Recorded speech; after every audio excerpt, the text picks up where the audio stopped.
Hello, hello, hello. Yeah, we're going to be doing a stream today. We've got a ton to talk about. Yeah, can't wait for everyone to get stuck into all this content because, yeah, we've definitely got some stuff to talk about, especially with the Butters information and, what does it mean for the future. I'm sure we'll definitely get into that.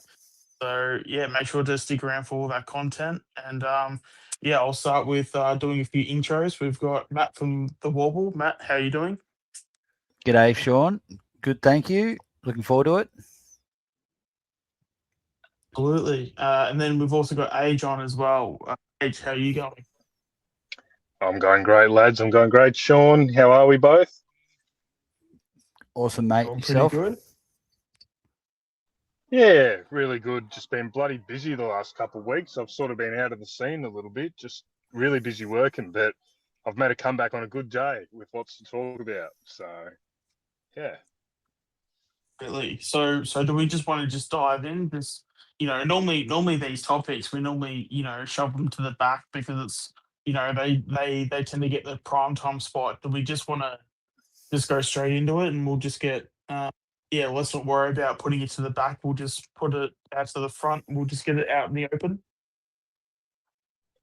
Sounds Cool. good, Shawnee. All right, so elephant in the room right now is obviously Zach Butters. So I think we'll just obviously go over just what's been confirmed. Obviously he has been confirmed to wanting to come back to Victoria. So yeah, that's been something that's been no really surprise to anybody.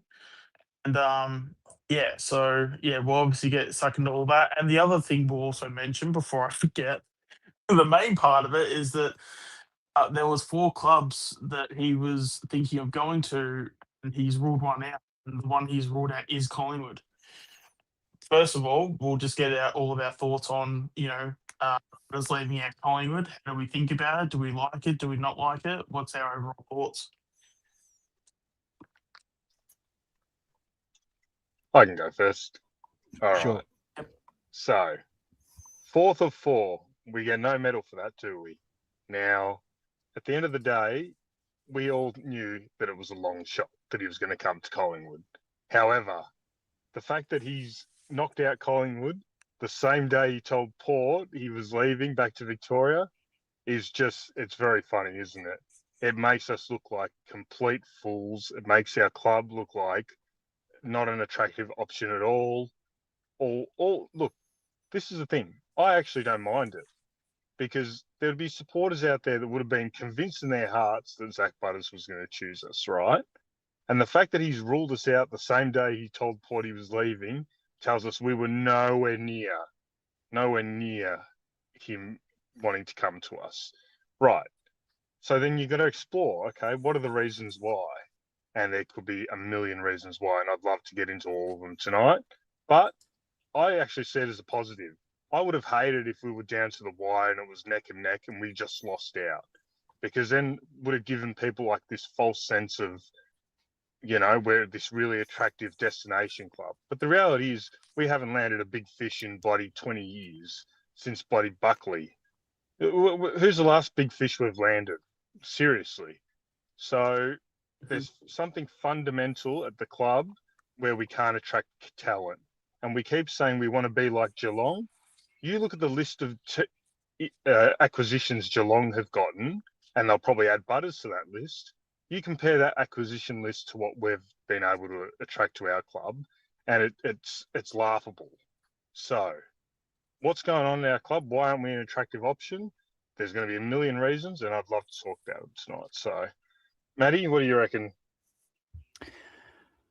Yeah, it was it's Goat in the chat here. Hey, how you going, Goat?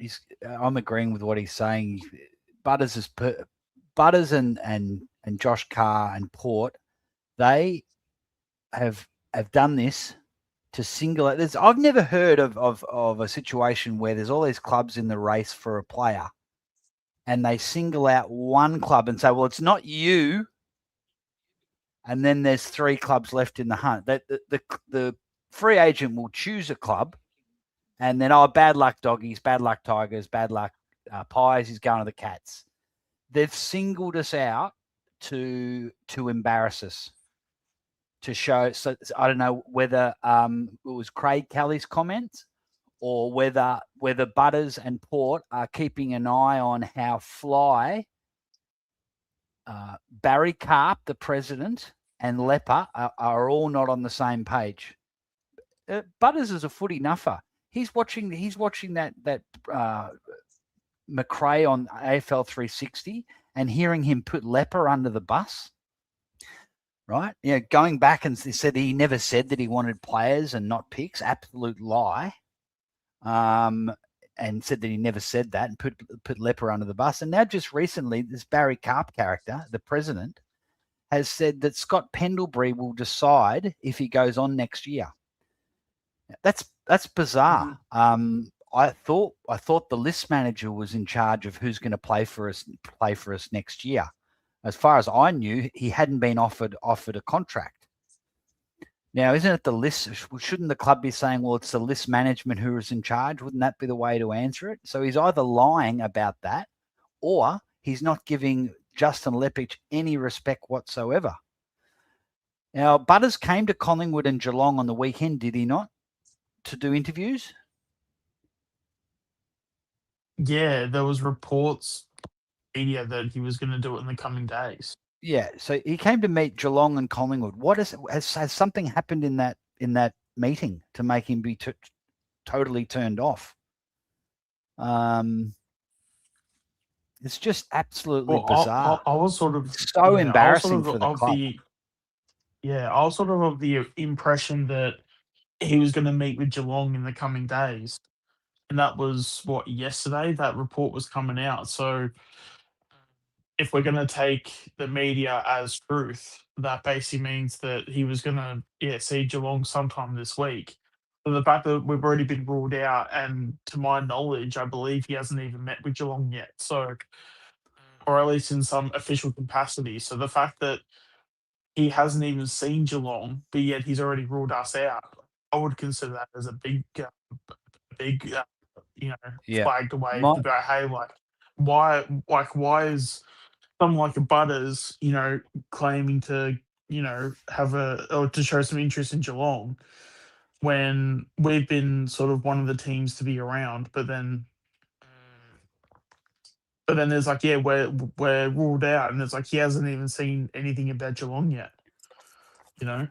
Void is saying that he's met Geelong. So the only reason you can think of is that he doesn't want to play. There's someone in the side he doesn't like, or he doesn't want to play under Fly.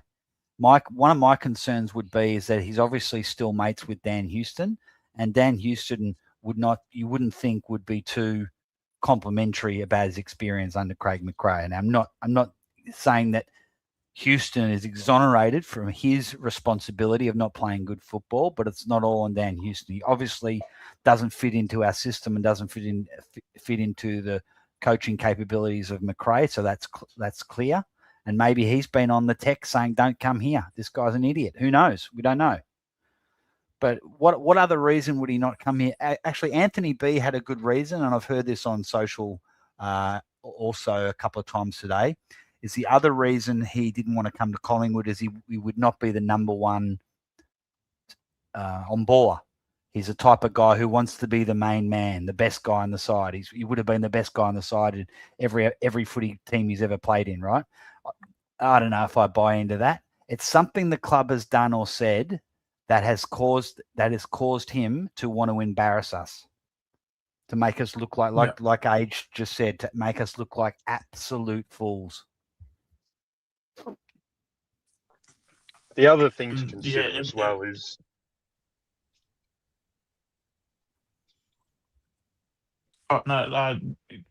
you go, Age. I was only just going to agree with what.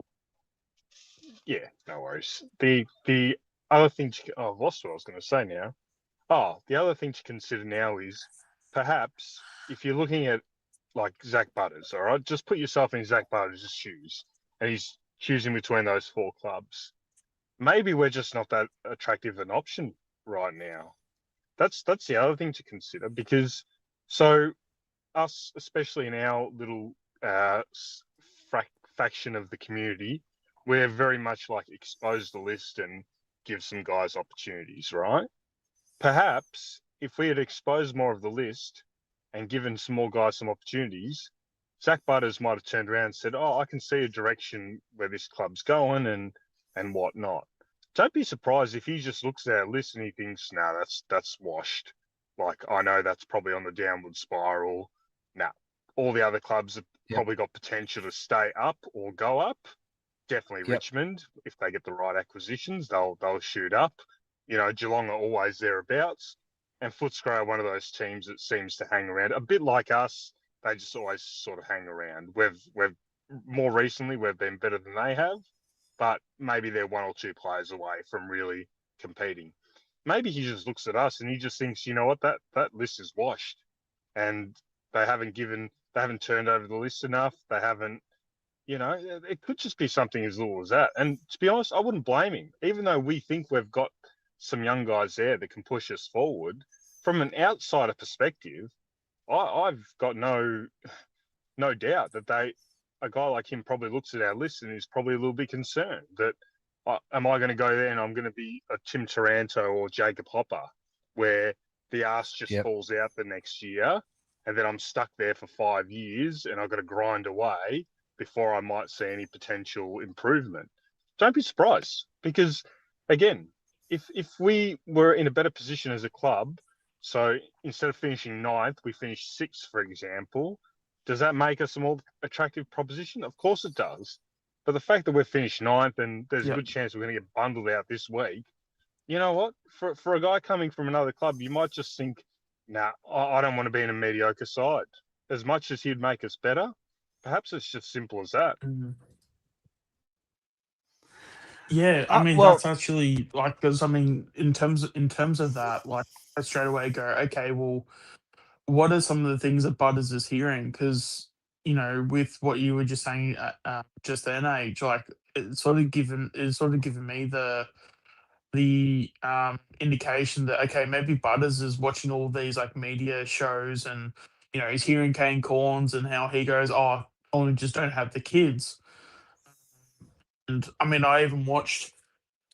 There's like a video out there where Corns was talking to all the AFL YouTubers from selective sort of clubs and stuff, and he was the whole entire video, or one, not the whole entire video, but there was at least a good maybe 3 or 4 jabs where Corns would literally say, "Oh, well, Collingwood have no kids," or he would talk about a certain club and it's like, "Oh, well, at least you're not Collingwood and you have no kids." So I'm sort of the belief that okay, with what we know about Butters and how he's not coming, what sort of information is he sort of hearing? Like is it a thing of like maybe he's listening to Kane Corns? I mean, he'll probably be around Kane a little bit, given that he's been a Port Adelaide player. Not to say that he'll be accepting every single word from Kane. I'm sure there's times he won't always agree with him, but again, I'm sort of looking at it from a perspective of, which again, it comes down to us as a football club, the fact that we have had the opportunity to play these kids and to show how good they are. Again, it comes down to the club, comes down to Fly, but it's also you kind of can't blame them when we have such a team that has these kids, but they're not being played. Like, how can you? Because yeah, there is a part of like even for me, I watch the VFL, I watch the development of some of the players coming through, and I can indicate, yeah, that guy future, okay, that guy might struggle, but it's you're already so far down the rabbit hole just off the back of just watching like the VFL. So when players are not going to go so far down the rabbit hole and go, oh well, this is what Collingwood are about, this is Collingwood as a whole, but you're not going to go deep diving into the rabbit hole, you are going to think that you know everything and you're going to go, well, Collingwood just have no kids because we haven't seen them at senior level. When, I know I've been one of the main ones that have been banging down the door for years saying, no, these kids have talents, but you need a pathway to showcase that these kids have talent. I can guarantee you that there'll be, players in the AFL, like top end players that would be thinking, okay, maybe I might go to this club, maybe I might go to that club. They won't know who the hell Ed Allen is. and even some of our own supporters probably didn't. I mean, they knew the name of Ed Allen, but they're probably like, yeah, Ed Allen's probably that fringe player that probably isn't going to make it because he's just not good enough. Ed Allen's like basically a premium midfielder at this point, or at least he's progressing to be a premium midfielder. So I'm looking at that. It's like, yeah, like the club's like not doing enough to even sell itself. So as much as we can go, oh, it sucks to get Zach Butters and all that stuff, but again, it's we're also not advertising ourselves enough to where we are attractive enough. It's yeah, it just puts us in that really awkward position because it's this club is great. It can be a very strong club for now and the future, but when you're not showcasing your best talents, like if someone's only going to see you for so much, how can you show your best traits when your best traits aren't?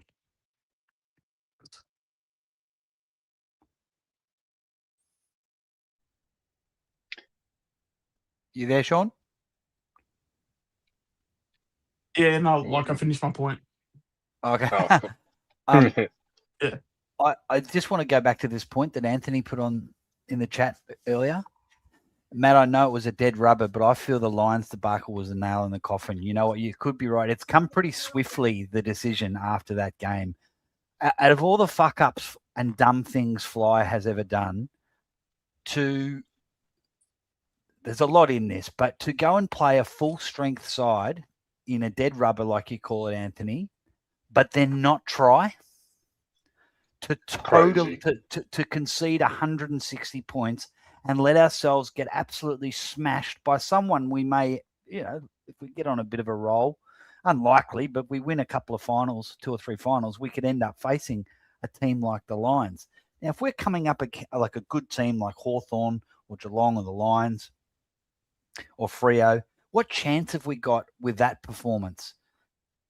Like, he had a chance to rest players. He had a chance to rest Pendlebury. He had a chance to rest Cameron. He had a chance to rest Nick Dacos and others, Crisp, Sidebottom. The list goes on. We didn't need those players. And you know what? Like has been going on every time we have injuries and we get a lot more new players into the side, we play better anyway. Yep. So when did we banged on 7 goals when all of our so-called best players were off the ground? Just crazy. Look what happened to Sydney. What did Sydney do yesterday? Oh, they're going to just collapse. They've lost their 5 best players. What an awesome performance they put in. Oh, how did they do that? They didn't have their 5 best players on the field. It's amazing. No, they got a few kids in who are absolutely desperate in the last game before finals, and well-run football department played very well. And look what Collingwood put out there on Friday. Absolute disgrace. The hits just keep coming with Craig McRae. He's an absolute goose. Where are the inflowy trust sorts tonight? I would love to hear him. This last week, I would love to hear him. He's played a disgraceful team against Brisbane that got pumped in a dead rubber, and now the club misses out on an acquisition that could have set us forward for the next 10 years. Where are they? I want to hear them. Oh, and chuck in there as well the Houston news. They were defending Houston all fucking year, and now he's going to be out the door. Where are all these people that just defend all these decisions from the club until they're going to defend them until the front line and they get turned into Swiss cheese, mate? Just fucking accept that where the club is right now, it is not in. I won't say it's in a bad spot, but it's nowhere near in the position it should be if it was run correctly at the start of this year. This year has been a complete and utter fucking disaster from start to finish. And even though I want to win every fucking game from here and win the premiership, I also cannot wait for this season to be fucking over. This has been, I've watched Collingwood properly for 30 years. I think this is the most disgraceful year we have put together as a football club. And in that 30 years includes a fucking wooden spoon. But I think we had better direction then. The way the club has operated this year, the way they have developed kids, the way they have the acquisitions, the fucking players they get in that do nothing, like your Bullers of the world, that they over fucking pay for. That this year of Collingwood, regardless of the only saving grace now is winning a fucking premiership from here. This has been the worst year of supporting Collingwood in my 30 years. And I've never Wow. been more concerned. I've never been more concerned about the direction of the club as I am right now. Never been more concerned. Yeah, man. Yeah. Not good. But also as well, and again, like you touch on like the Brisbane game, I'd be really Fuck. curious to know Imagine how that. much even played a factor. Imagine if we don't Yeah, get. Sorry to or interrupt even- there. Just saw Mark's comment. Imagine if we don't get Neil. Yeah, if Neil goes to like, you know, or like if he takes the money at West Coast even. Imagine if Neil ends up at Geelong and they get Neil and Butters. I can see that happening. You know what? If that actually happens, that might be pretty close to me just switching off football. Good point, Nick. And I'll Kelly probably jumping never. ship. I'll probably yeah. And if Kelly jumps ship, that'll be the nail in the coffin. And I won't be putting another single dollar into this again. Maybe not ever again, but until they can actually show that we're actually a serious football club, because you can't. And that's the thing. Even when I've even said that this season's been a fair shot. Like when you have excuses of but we've had injuries, and even just the injuries point of view, like every club has injuries. Let's not lower ourselves to where that's the excuses we're gonna put out there. We were losing and that's the before thing, we had I fucking don't mind injuries, being. Sean. We were losing before we had Oh fucking yeah, injuries, absolutely. and these people are using injuries as an excuse. We were fucking losing Yeah. when we had a full list to choose from, mate. Yeah, but it's also even playing guys that were also underdone. And okay, if you're going to complain about the injuries, well then complain about us rushing back Darcy Moore. Complain about us rushing back, X, Y, and Z player. There's so many issues inside this football club at the moment. It's like, yeah, you don't even like as much as I sat here and I'm sort of like, oh, I'm kind of glad we didn't get Butters, because it means we can space our money elsewhere. Like I've been on the heels of like a Jake Riccardi for a few weeks now. I'd love to go get him. We now have the money to potentially go get a Jake Riccardi. But in saying that, I just feel like everything inside of our football club right now, it's just not a well oiled machine right now. Like it's just not. Like like how are we going to get into being this contending club, and if we're going to be this team where we're just going to be around the 6, 7, 8, like I don't mind being that team where we make a prelim every year, because I feel like making a prelim is definitely different, because at least you're giving yourselves a chance, and then you can then market yourselves in free agency and be, hey Butters, hey Neil, hey X, Y, and Z player, come over to us, because all we need is one or two more pieces, and you guys are it. So I don't mind it to that extent, because I think free agency opens things like that up. The fact that we're not that team. Like we're playing finals and we finished 9th this year. Like let that sink in. Like over the previous, and I think I can't remember who mentioned it in terms of over the past 20 years. Over the last 20 years, we have been a very like successful side in the sense of I want to say we've probably made a prelim one in every 3 years, if not less.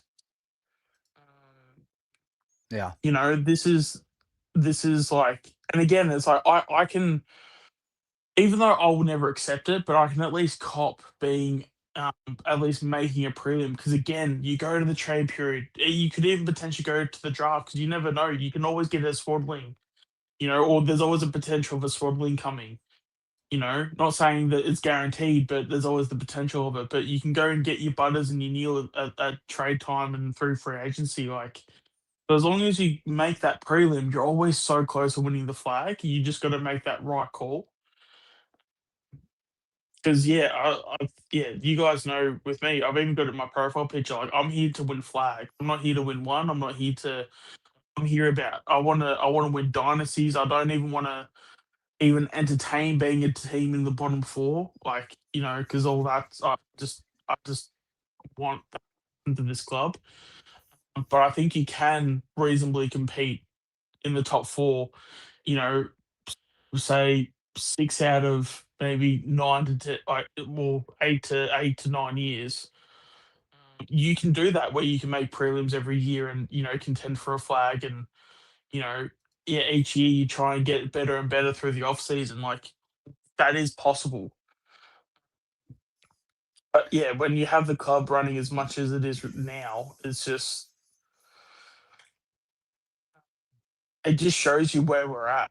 And again, it's like we're not even putting our best foot forward, and that's the thing that sucks the most. It's not again, you could be a team that's in the bottom six and you go, okay, we're a bottom six team because we're just that bad. We are a contending team and we finished ninth. And that's what people are not like understanding, is that this is a team to win flags. If you don't think this list can win a flag, then I don't know what to tell you. Even in the off season when you had so many people being, oh, this is a wild card team, blah blah. Like, you're only doing that because you're just expecting to be bad because you're buying into the narratives. Oh, we've got an aging list, we've got this, we've got that. Our list didn't change, but we made a prelim. And if only it didn't change, but we also, because we obviously got rid of guys like Tom Mitchell, we got rid of guys like Mason Cox. From a talent perspective, we didn't really lose anybody. We But gained, then we mate. gained an Oscar Steen, gained with but all we these gained a kids. Swaddling. We gained Yeah. so, like, you could even argue we gained Ed Allen. Yeah, we did. Like Ed Allen wasn't doing anything close to what he was doing in the previous seasons. So this whole narrative of, oh, we're this team that's like, ninth or 10th, and we're a team that's lucky to be the wild card. I'm not buying that narrative. Because if that narrative is worth buying, then why the hell did we make a prelim last year? We should have Like, gone. We finished top 4, right? We should have finished top 2 because we ended up essentially adding Allen. West should have, like Nick said, West should have played earlier in the year, all year. Swads, Anderson, Oscar Steen. They are 5 really good additions. Some of them are on our list already, apart from Swadling and Anderson. That should take us up by 4 places, not drop us down the ladder by 5 places. And all of these idiots saying, oh, but we've had injuries. Every time we've had injuries, the more injuries we have, the better we play. Our 2 best games against Sydney had the most young guys. The second most. The most young guys we had was against Hawthorn the other day. And they're our 2 best performances. So it's injuries. It's injury. Heck, we've all had all these injuries. Everyone has injuries. And they've got pretty bad in recent weeks. But the more injuries we've had, the more chances of young guys. And it's proven. We've proven McRae wrong. And because he said recently that he didn't give the young kids a game because he didn't trust they'd be able to play in our system. He was wrong. And he's cost us top 4 because he didn't trust the kids like we did. We knew he had good kids. Yeah. Fly probably knows. Well, again, it comes down to, back in January, February, around about January, February, and yes, I'm going to mention this because it needs to be said, like, there wasn't really anyone talking up Swaddling, but then it might have been more February than January. In February, I made the take that Swaddling was going to be he was going to be in the same conversation as Buckley and Patrick Dangerfield. At the time, everyone thought I was crazy. Everybody thought I was crazy with that. And have a look at him now. Yes, he's got a bit to go into Dangerfield.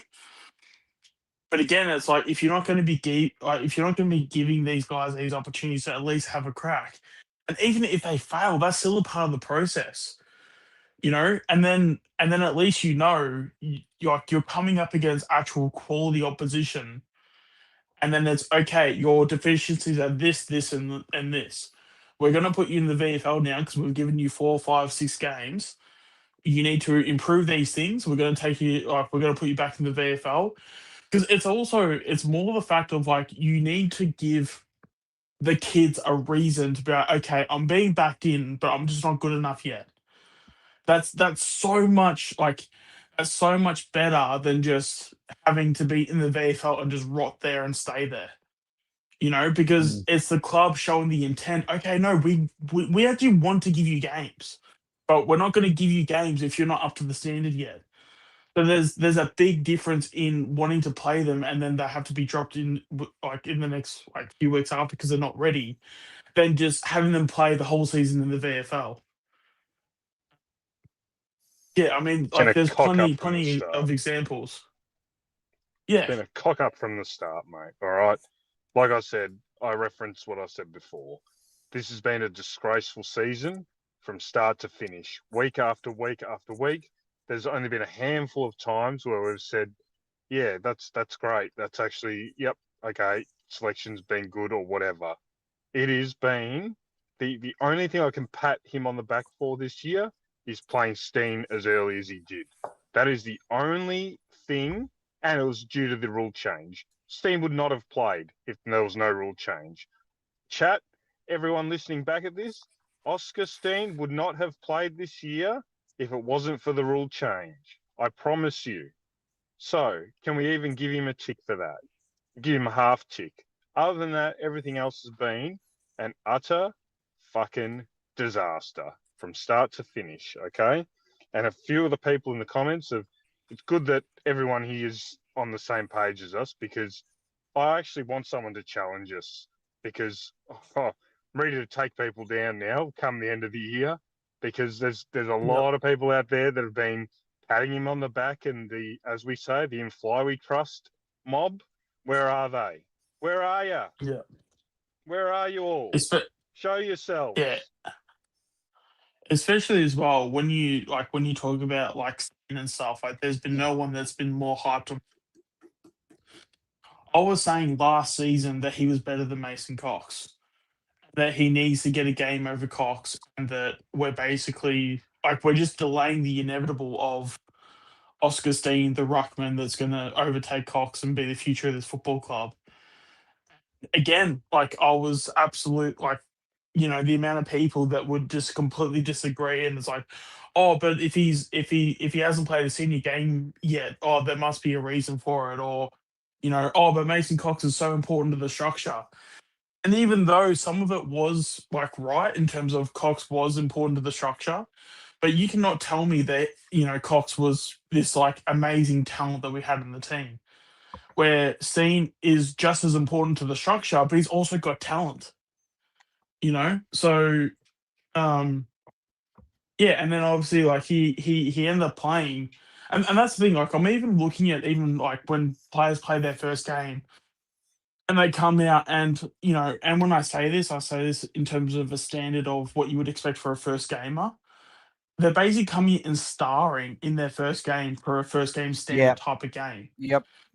If we're doing that, then that means that we have delayed their progress in terms of when they're actually playing. Like you know, like the fact that they're coming in off the bat and they're just starring straight away. And when I'm saying star, I'm not saying he's like Nick Dacos and whatever, getting 35, 40 disposals.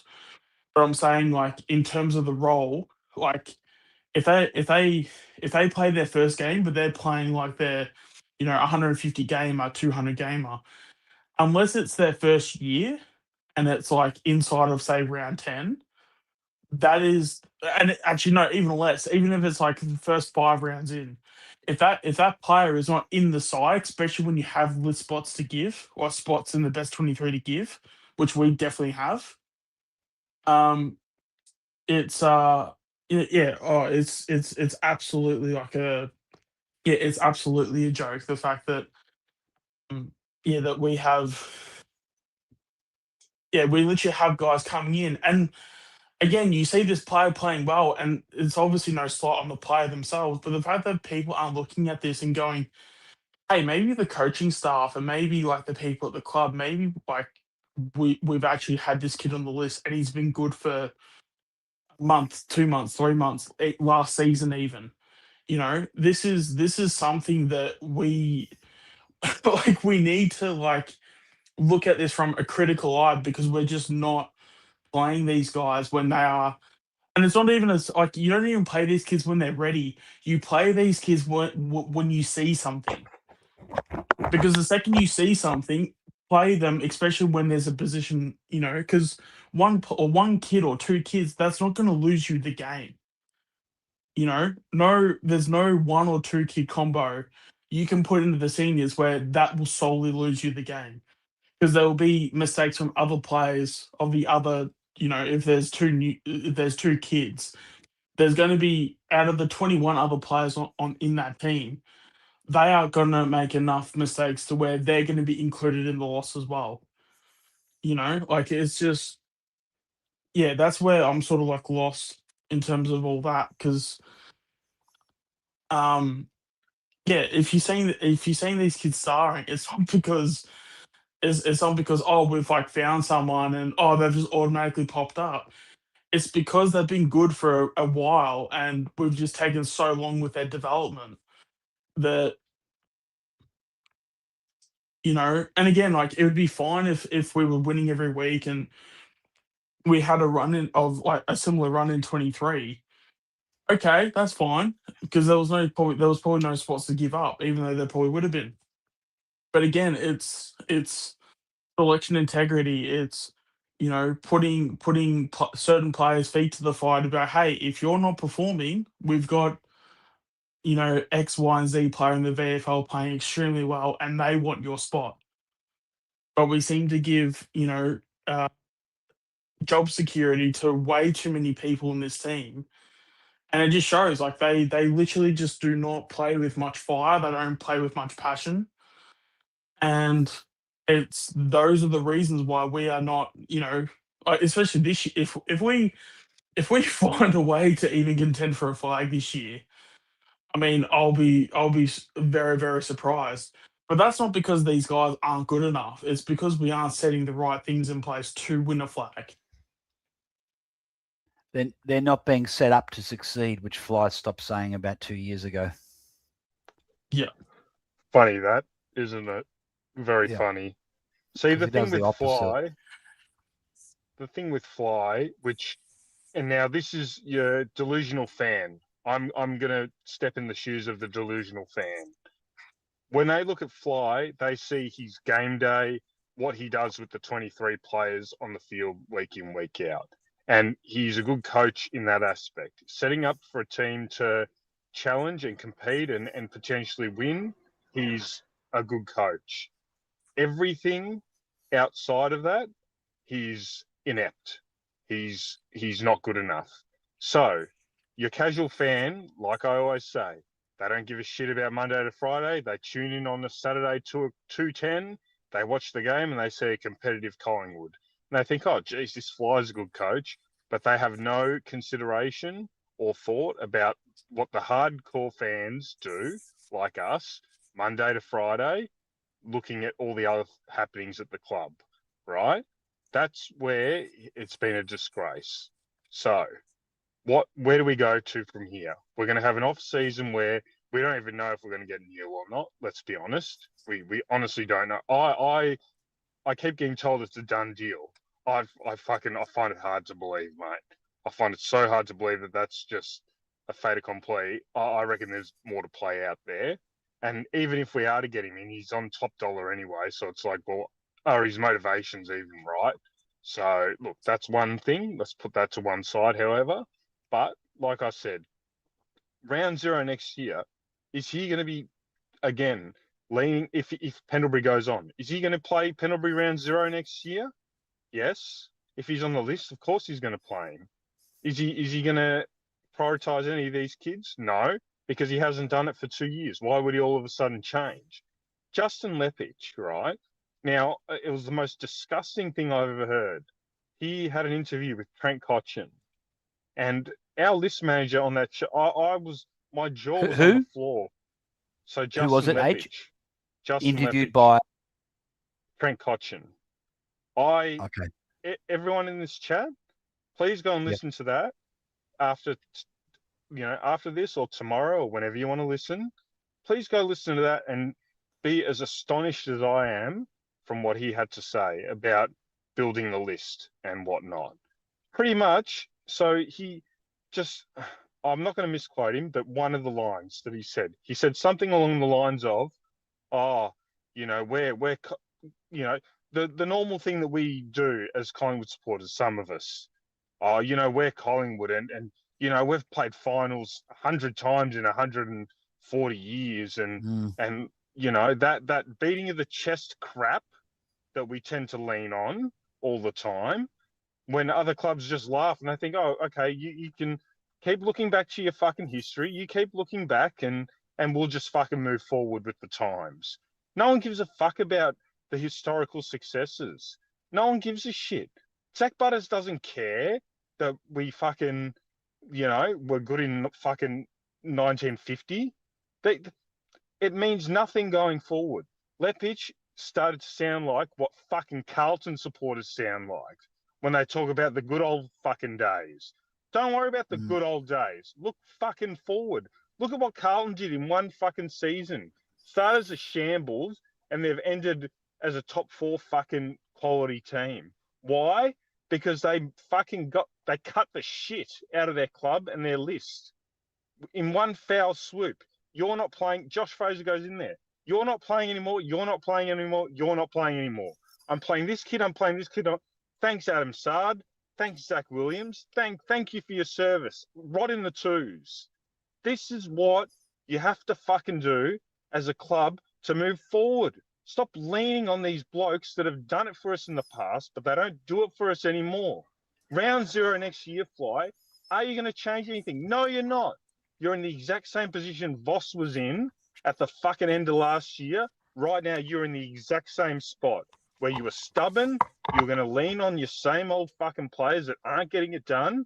And you're going to go into next year the exact fucking same. And you're going to play the same blokes that are giving us nothing. And then you're going to eke out a few wins and you're going to be at like 5-5. And yeah, we've set our season up nicely and all this shit. The same shit we hear from you the last 2 years, and it's either going to fucking crash and burn or we're going to finish in the same position if nothing changes. So you're not fucking listening to this, and you'd be laughing your head off if you listened to me now. You'd say, look at this, listen to this clueless cunt. I tell you now, every fucking supporter, this started as like 5% of supporters at the start of this year. Right now, I reckon it's probably 30-40% of all the fucking supporters are starting to figure out that you're a fucking fraud. Yeah.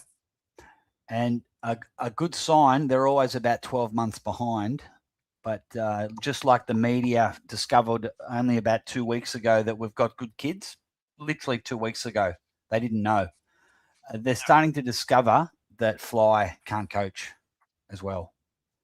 So I'm going to Sean, do you mind if I play a bit of Kingy from First Crack? Absolutely. Okay. Yeah. This is David King the other night last night on First Crack. Kingy, what is your first crack? Drop pie for mine. I think the Collingwood Football Club have made a tremendous error by saddling all their players up on the weekend. We talked about it all week last week. In a meaningless game, in the end, Brisbane won by 10 goals plus. Hear that okay? Yeah, mate. Yeah. Boys? Okay. What's the point of playing everyone? And you look at the aim of the season is to finish as high as you possibly can. And once that point is known, which it was last week, then your next point of reference is to manage the list to be as healthy as it can be, to have as close to your best 23 out there for that final series, whether that starts in wildcard or whether that starts in the traditional finals campaign. I can't believe that Scotty Pendlebury was even out there. You know, and you talk about the history of this guy and what he's able to do, and he's still playing some reasonable football and does some things that create scores. And he did it again on the weekend. Like, these parts of play, just so calm, so composed, got them off to a good start. Boom. So this is before he went down early in the second term. So you're going to miss this. Now, this is going to be absolutely required in a World Cup. So this is why we're having these discussions. This is why these decisions, and everyone tells me, the players want to play. Well, you know what? You run the footy club, Craig McRae. You make these calls. We're making it for the betterment of the fan base. And That's a key one. The players want to. I've heard Fly say that, and others. The players want to play. Too bad. members, we want to win the flag. Scotty Pendlebury would have had to have played 7 games in a row for them to win the premiership. They're not here to finish in a semi-final round. They're not here to finish prelim. They're trying to win it. All they're planning is about winning it. This year he's gone 3 games, out. 3 games, out. 1 game, out. 3 games, out. 1 game, out. 4 games, out. And then he plays 2 in a row. They had the chance to rest him, to get him on that 7 games. They've got a plan to be winning it. He was never going to survive that run. So I just think it's one of the poorer decisions I've seen. And I think that in the end, they knew it themselves. They got Dacos off the ground for pretty much the last quarter. Darcy Cameron the same. But then that exposed some others. So Frampton plays the whole, almost the whole game. And the others are taxed by those extra minutes. So I just think this will have an impact next weekend that it should never have had. So where does the responsibility sit? Who are you pointing the finger at here? The player or the coach, the footy manager? Well, the players have got to accept that if the coach comes to you and says, we don't want you to play, that's it. You're saying Nick Dacos and co overruled Craig McRae? I think they were asked their opinion and they said, we want to play. And I think that the club should have been stronger and said, you know what, our resources must go to wildcard over and above round 24. Surely the coach has the final say. You think the coach Absolutely. chose to play all those guys? At what football club does the coach not make the shots? Well, who's running the Collingwood Football Club? Do you think Craig McRae made this calculated Has to have. risk? Well, if he's not making those... See, the penny is dropping for these guys. Absolutely. Kingy just can't believe it that Fly would be so fucking dumb of the strategy to play everyone when they didn't need to in a meaningless game. He just can't believe it. It's crazy. Like I said, where are the Fly backers? Where are they in the chat? Please tell me, defend him, please. Or have you sided with? Are you starting to see what we see? Please, even if you're listening back for this on this tomorrow, drop a comment, please. Tell me what I'm wrong about. Tell us what we're wrong about. Why we're getting slammed at the start of the year as a group, as a faction of the Collingwood Army, why we're getting slammed for these opinions that are now all of a sudden popular. Where are the Fly lovers? Tell us where we're wrong, please. And for those people, also- one of the common themes is, oh, do you think you know more than Fly at selection? Oh, fancy yourself as a selection committee. Yeah, we do. Yeah, we do know more. Fucking look, especially with my track record, fucking absolutely. Yeah, so Like, especially especially with anything I've said, I mean, all you have to do is go back the last 12 to 18 months. And I think I've been absolutely spot on with a lot of the things that have happened within this club. So yeah, in terms of would we be better people to run the club? Yeah, I think so. Absolutely. So this is the And point. I This think, is what I'm saying. in terms of the track record, I think the track record speaks for itself.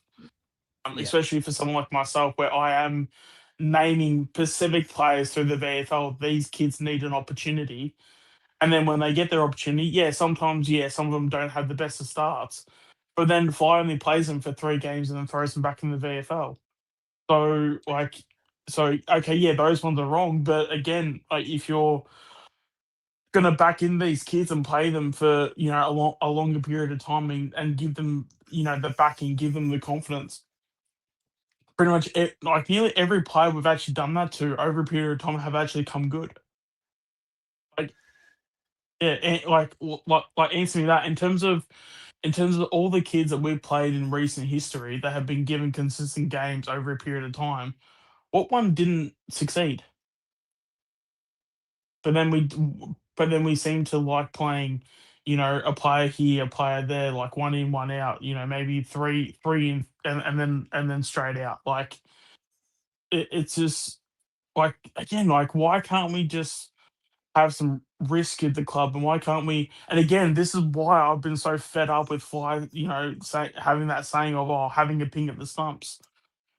Like, the Fly has never taken a ping at the stumps since the existence of him being at this club.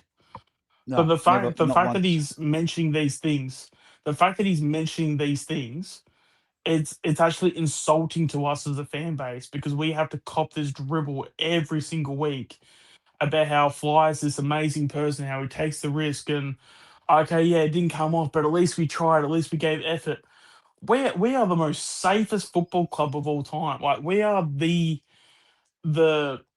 like, even when it comes to like selection, like, we have the safest selections every single week. And I even brought it up, I think it was last week, that when the AFL came out and they said, "Oh, you better not be resting players. Do not be resting players." And then what do we do at selection? We went out of our way to not rest players. The Like, most this team needs. Oh, not this team. I misspoke there. This club needs a fucking backbone, because it just does not have one. This just on that exact point, this comment from Mallow, this was the big one for me, apart from Pendles and giving a few others a rest. The decision to not give Harrison Coe a game, we could have a situation where DC goes down, and let's say it's elimination final or a semi-final, and we haven't given Harrison Coe one game to just see what he can do, give him a taste of it. I agree with Mallow here. This was the to not rest DC and give Harrison Coe a go on Friday night. That's the biggest one for me. We had to throw the young bloke. What's his name? Noah Howes. Noah Howes should have been played at the start of the year. Had a couple of chances and was ignored. And then we have to throw him in these really important games. Don't know what he can do. Correct. He doesn't have the bloody support next to him. If you blood him when we've got a full complement and you're just going to give someone a rest, right? So Noah Howes plays 1 week for a Jeremy Howe, let's say. But you've got all the other defenders there to help chop him out. At least he knows, okay, all right. Yeah, he might not perform well, but okay, he's got support from those around him. But then you call on him in like round fucking 23 when the backline's decimated, and you say, "Good luck, buddy. Good luck." How do you think that's going to turn out? And to be honest, he did admirably. He played very admirably for a guy who's on debut and then butted up for his second game. Yeah, lot to work on, of course. However, given the situation, I spoke about this a month ago when he first got chosen. I said, how do you expect the kid to come out and perform when we're injury decimated and he's been given no fucking opportunity?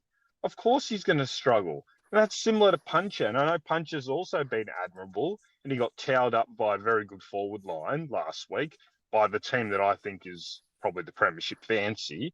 However, it's the same sort of thing. What do you expect the kid to do?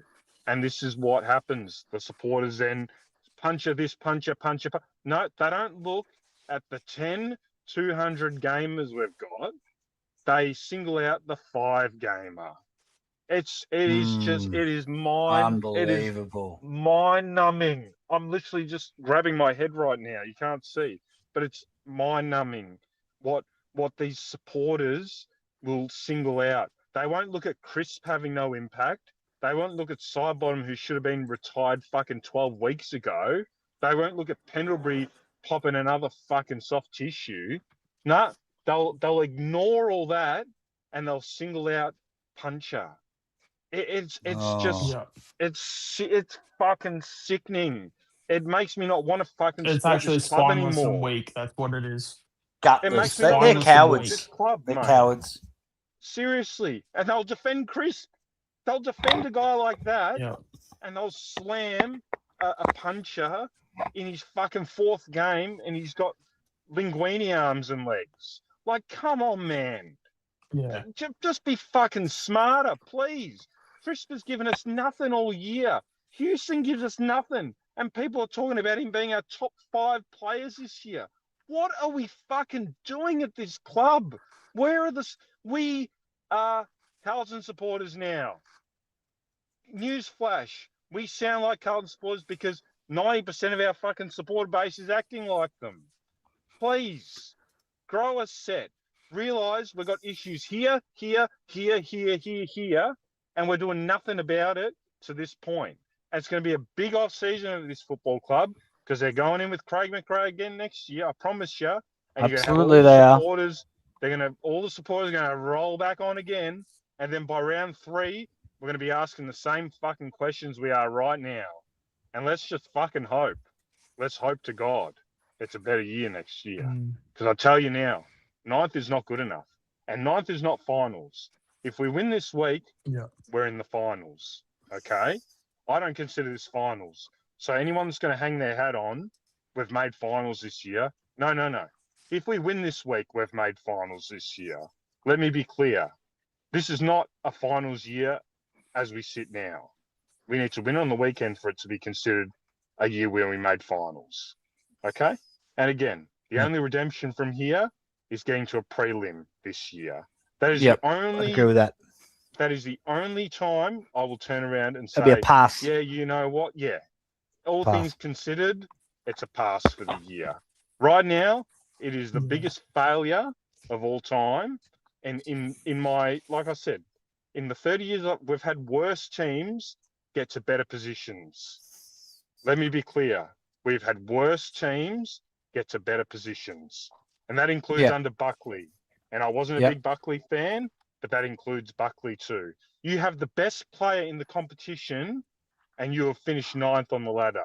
I repeat, you have potentially the greatest footballer that has ever played this game in 160 years and you have finished 9th. Yep. Yeah, it's insanely bad.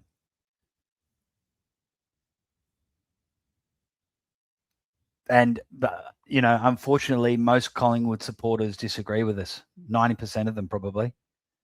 And, most of these Collingwood YouTube channels you see in the chat, and may as well just be the Collingwood Football Club social media page, just how glowing they are of everything at the club.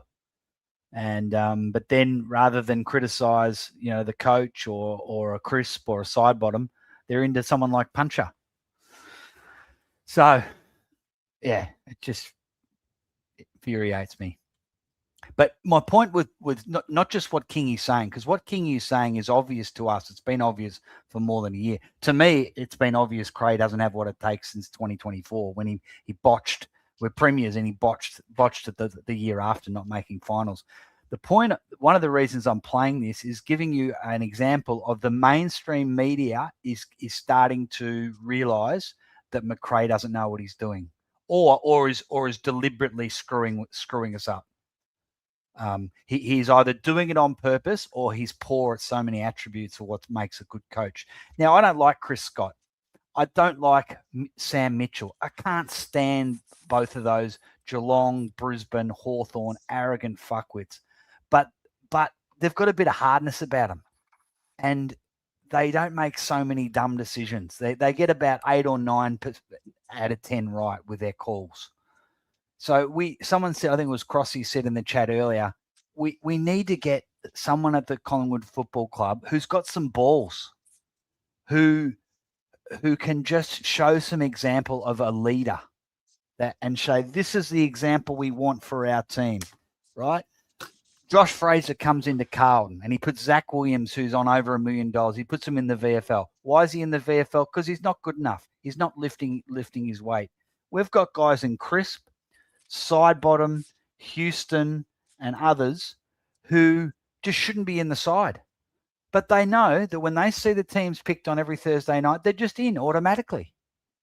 How can you have a good spirit, a good culture going through a group when there's favoritism going on. It's just, it can't be helpful. And still, hats off to the kids when they come in, they've been screwed for a year or more, but hats off to them. They come in and they have a crack and they do well. So it's amazing that we perform as well as we do when there's this obvious favoritism and people have played favorites over others. It's essentially bullying is what it is. Yeah. Yeah, I'm completely and I'm going to mention his name because I feel like it's within my contract at this channel to be mentioning his name. Yeah, I'm fully of the opinion that there's been some workplace bullying towards Jacob Ryan because the fact that he, and again, I know it's one of those things. I know people are going to get annoyed by this, but it's just reality at this point. Yeah, the fact that he's like it's been what 3 years since he played his first game, didn't even get through it because he got concussed.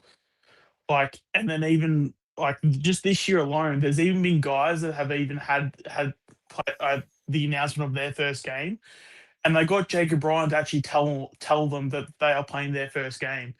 How insensitive do you have to be as a football club when Ryan ended up playing his first game, didn't even technically even play it because he got concussed? Surely that has to be some levels of incompetence that is just like beyond this world, and then not to even, I don't, obviously I say this by not knowing, but I would absolutely hope when they did some of that content, Ryan at least got some level of support, when he was doing that. Because even though he might say, "Oh, well, but it was fine," blah blah, this and that, I don't care. That is workplace bullying to the fullest extent. Like the fact that you have a guy that is basically, in fact, I actually looked up his stats the other day. He was averaging like 23, 24 disposals in the VFL. And I think it was like 6 or 7 marks, like, basically doing enough to get a senior game. And the fact that throughout the season, he was basically the person that was in these announcement videos of telling other people that they were going to play their first game. How insensitive as a football club do you have to be to let that happen?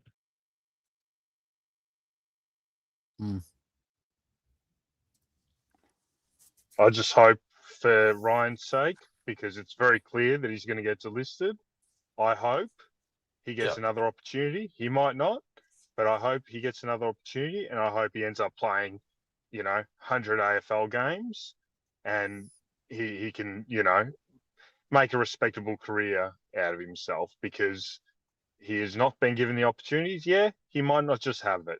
However, he's been given no opportunities. And I repeat, he was given one opportunity 3 years ago and not given another game since. Now, it's just not good enough. Even if you don't think he's up to the level, there would have been opportunities to actually just slot him in for a game or 2 or 3 or whatever you had to do, just to see. And also, just as a goodwill gesture, I heard Void speak about it a few weeks ago. Sometimes it's good, if you're going to delist him, at least you've given him an opportunity in a full game where he hasn't been bloody concussed. So if he never plays another game of AFL, at least he's got a story to tell. And you might think, oh, that's a little bit soft. Mate, everything we do at this club is soft. So why not bloody why not gift him a game? It's funny because he's so soft on all these other players, but he's a hard ass on a Jacob Ryan. Like, you know what I mean? Yeah. It's soft on Sidebottom, Pendlebury, Crisp. It's soft on all these guys, but then he's super hard on the fucking guy that, got concussed in his one and only game and has not been given an opportunity. Like, it's laughable. Basically, Jacob Ryan's like the mega family guy. It's just laughable. Just so every time soft. Jacob Ryan walks into a room, shut up, Meg. Or guys, just any like TV show character where they're just there for just the punchline. That's Jacob Ryan. we're talking King Windy. Welcome, King Windy. We're talking about Jacob Ryan. He's a mid-sized defender that's been on our list for 4 years. He's had one game, and he's been doing really well in the VFL for a few years. And even with nearly all of our mid-sized defenders out, he doesn't get a game, and we're we're playing guys like Sidebottom and Houston and Crisp are horribly out of form, and he still can't get a game. That's what we're talking about. Yeah. It's workplace bullying to the finest degree, and I don't care what anyone. Like again, as I said before, he literally gets treated like he's Meg from Family Guy. Like the second he walks into the room and he opens his mouth, everyone just goes, "Shut up, Meg." You know, like it's just at what point do you just sort of go, okay, no, like something needs to happen Like this. here, or like, yeah, Like what Mark it's Neville's saying just- here. Guarantee his parents and family would be saying him, "Can't wait to see you leave the Collingwood Football Club," because they probably didn't barrack for Collingwood, and your kid gets recruited and they all turn up, on draft night and they're all wearing the Collingwood jerseys and the scarves, and they'll be like, "We had to put up with this for 3 years, and it's Collingwood who screwed our kid over. Get the fuck out of there, son." So, yep, I hope another club picks him up, and I think they will. He's a talent. Why not? I hope so. I honestly, like I said, especially as and well. Yeah, yeah. I was just gonna say really quick, like for a guy of Jacob Ryan's talents, he gets a game every week, no question. Like in like any bottom six side. I mean, even Port would take him in a heartbeat, surely, right? Like he would Yep. line up for Port Adelaide. He's originally from South Australia. Port get him, even if it's rookie draft, even if it's SSP, you lock him away, put him in the back pocket for the next 5 to 6 years.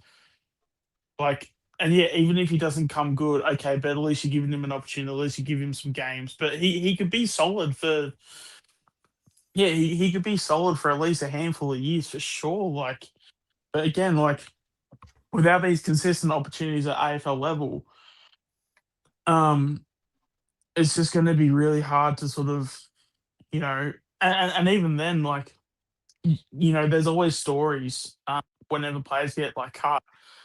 I think Tom Phillips was a good one where even he said like once I know he didn't get delisted and stuff, but once he got traded over to Hawthorn, like I don't really want to like worry him or anything because like it's been so long since I watched I believe he had a podcast with somebody about it, but like he just said that he just wasn't himself once he left Collingwood. And then he said that, yeah, it definitely affected his form, affected his ability to play the game. And it honestly wouldn't surprise me if the same things happened to Finlay McRae. Wouldn't surprise me if Ryan goes through the same thing now. Like, I think we again, and this is why I've harped on for so long about the mental and emotional toll that this game had on the players itself. So just because if let's just say Jake Ryan does go to Port, he gets signed up, and he like it comes to find out that he is no good. It's not always just because it's like not talent based. Sometimes it could be just the mental and emotional toll could have been so much to the point where that cripples you as a person, which then cripples you as a player. Yeah, look, for mine, it just comes down to opportunity. Like I said, he might not have it, and that's fine. But the fact that you've had him on the list for so long and there's been ample opportunities just to blood him and give him a proper go for 2 or 3 weeks, it just never came. That's what's disappointing. Like I said, he might get delisted, not picked up, and then people are going to turn around and say, see, he was never any good. Yep, that might be right. But again, it's the opportunity. Sometimes all you need is an opportunity in life. And I just feel bad sometimes when guys are never given it, And again, look, he'll almost certainly be delisted at the end of the year, and I hope he moves on. And whatever he does, if he stays in football and gets picked up by another club, I hope he can eke out 50, 100 games somewhere, and at least he'll know. At least we will know that okay, maybe we just didn't give him the opportunity, and he did have a bit of something, because I'm pretty confident that he I don't know if he's good enough like to be a star or anything, but I definitely think he would have been worthy of given opportunities. So I've watched most of the twos games, and I'm like, he just seems like a handy sort, a bit of a fringe player, and with opportunity, he could have taken the next step, but we'll just never know, unfortunately. So And Oh, I don't know who exactly. said I it. mean, in terms of the player comparison, he was basically like a Noble. So, no one's going to sit here and say that Noble was like this star player. But for a guy you can basically put in either halfback, but he does enough to do his job. Like he doesn't have a bad game, but he's average every week. Sometimes you just need those guys, especially in defense. If you can have a defender that doesn't have a bad game, that's a good thing. And yeah, if you can walk away from a game of saying, oh, that Jacob Ryan, I can't remember anything he did. But the thing is that with defenders, that normally comes to be a good thing, because if you're a defender, your job is to basically not turn the ball over. So if you're not thinking, oh, like Ryan had that turnover that resulted, or 3 turnovers that resulted in 3 goals, okay, then that's like something you can then have the discussion on. But it's like, yeah, like even in the VFL, like, and like our VFL was under so much stress too this year, and the fact that he didn't even have Cochrane for the majority of the season too, and like I felt like there was even at times part of like VFL key defenders, he was even having to play like a key defender role at times too. So yeah, I don't know. I feel like this guy's going to be the most mishandled player of all time in the AFL. Has worked so damn hard only to get one game where he got concussed in the first quarter. Yeah, I'm not gonna not die on this hill for Jacob Ryan, because he deserves so much better at this football club, and it's really disappointing to know that this is gonna end up with us actually just not giving a shit about him towards the end. Just want to report on what Mello's written. Mello wrote, Jesse Hogan wants to join Collingwood. It was reported tonight. So I think that's been in. Sorry to change track a little bit, but just to go back to this, you said a little while ago. But yeah, look, again, it's just another washed guy that wants to come to the Pies. I'm sorry. Yeah. I mean, we just have to look at the reality of the situation. He could very well be washed. If he wasn't washed, he'd be staying at GWS, wouldn't he? Like, again, we're crying out for a full forward, but he's at the end of his career and he's got a pretty bad injury from all reports. So, like, whoop-de-doo. I mean, I'm sorry. Yeah. Sorry to be flippant about it, but like, that just, to me, it doesn't even, like, it just screams of desperation, to be honest. Like, and okay, if he's coming out and saying he wants to be a client, like, it's just, yeah. Why isn't anyone of note coming out and saying they want to be a Collingwood player? Like, we're just getting these this is what we're really good at. We've been really good at getting washed up footballers at the end of their career for the last 20 years. We never get them in their prime. We get them when they're completely washed. So, if he comes across, he comes good and kicks 50 goals, I'll have egg on my face. But again, we can't get them when they're in their prime. We get them for the last whoop-de-doo of their career, and very rarely do they work. Guys, you want to just finish off with Kingy, Sean? Yep. Okay. This is at the point where we stopped it last time. He was talking about whether he thinks it's the players who are saying they want to play, and he's letting them make that decision. Ray made this calculated I still have. risk. Well, if he's not making those calls, why be coach? That is your job as the coach, surely. Well, I think he's made a grave error and put a real thorn in the side of this premiership opportunity. I don't think you can put this on Nick Dacos in his I don't care who. Craig McRae, no problem. Craig McRae knows what was up for grabs. We talked about it last week with him. Yeah. So whoever's made this decision, whether it is the player or whether it is the coach, I don't care who it is.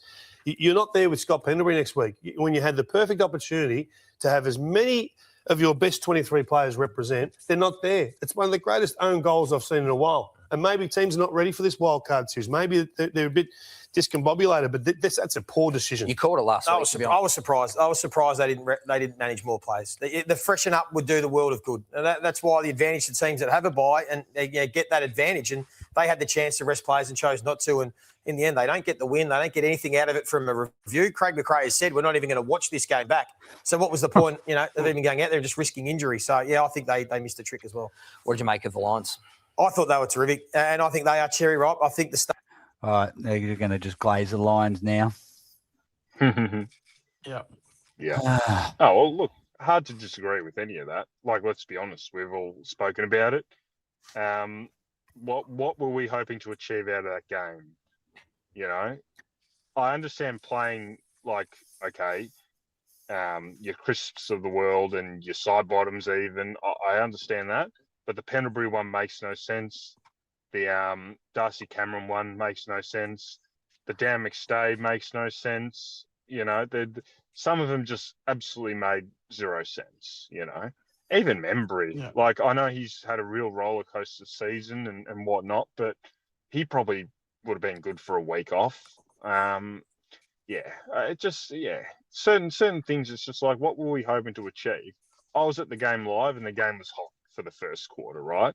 But then it progressively just tapered off as we sort of realised we weren't going to win the game. So the intention was to start the game to win the game, right? But again, you sort of, we were caught in this no man's land where it was like, okay, well, we're not going to win this game, and Pendlebury's gone injured, and I don't know. It sort of just didn't make any sense to me. And Maynard was trying to get up for the game as well, and that's probably what ended up making him miss the rest of the year, because he was really trying to get up for that game. Like, why weren't you just saying, no, Maynard, you're not playing, and focus on that wild card game? It seems as though he was going really hard at training, and that's what's done him in. Again, it's just, where's Wade? Where's Fly? Where's the leaders of this club? Common sense. It just seems like we really dropped the ball this week, really. And again, I don't think no matter this was what our way bye. you cook, yeah, This was our bye, wasn't it? I mean, see, Carlton, the Bulldogs, and Melbourne didn't have the luxury that we did to know we knew where we were going to be. So Melbourne, Footscray, Hawthorn, other sides were just going hell for leather. They fuck. This could be it. We need to really plant our flag here and go for it. Collingwood had the luxury. Yeah, it's a wild card, mind you, but we knew where we were finishing. And so this is a chance. So what if we get smashed? But like we keep saying, when we give all these young guys, you put in a Dimitia, you put in a Coe, you put in a Ryan, and not have Sidey in the team, not have Crisp in the team, not have Houston in the team, not have Pendles in the team. Apart from Pendles, who can be influential still to this day, we don't get anything from the other guys. So we'd play better. But give those old guys, if Fly's determined to bring the oldies and the non-performers back for an elimination final, a wild card, at least they've had a rest and they're freshened up.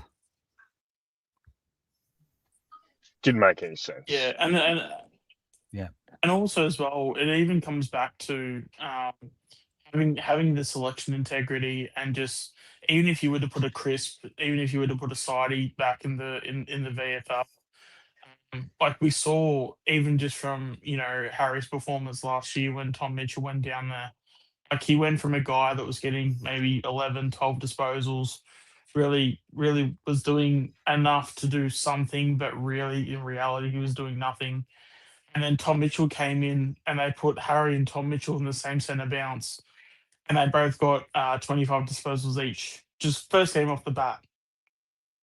Like that's not something to where that just like happens because he's just good now, But then you also had and I'm sure that the motivation from Harry would have been really good for him, because he would have been, oh shit, like Tom Mitchell's here, like I better step up. This is probably not his idol, but probably someone he would have highly respected. And the fact that he's the fact that he was getting 25 disposals off the bat, and then basically went on, didn't he? I think he also won the VFL Best and Fairest as well too. So that's off the back of pretty much Tom Mitchell being there.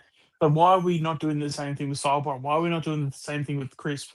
why are we having these guys being injured, coming back, but then they just come straight back in the side? You know, we played McStay through the VFL when he got injured. Why do we have this like arrogance to where it's like if they're a best 23 player, they don't touch the VFL? You know, it's just and you know, I don't know, Void is still in the chat, but me and Void have had conversations about, yeah, even if there has been, like, let's actually get him on the list so that they can play VFL. Because if you can get these guys and they've got, you know, 200, 250 games, you know, kind of similar to like a Neville Jetta, what we got a few years back, like a Neville Jetta, but you get say half a dozen of them, like that'd be awesome for the playing group, you know. But we don't do that.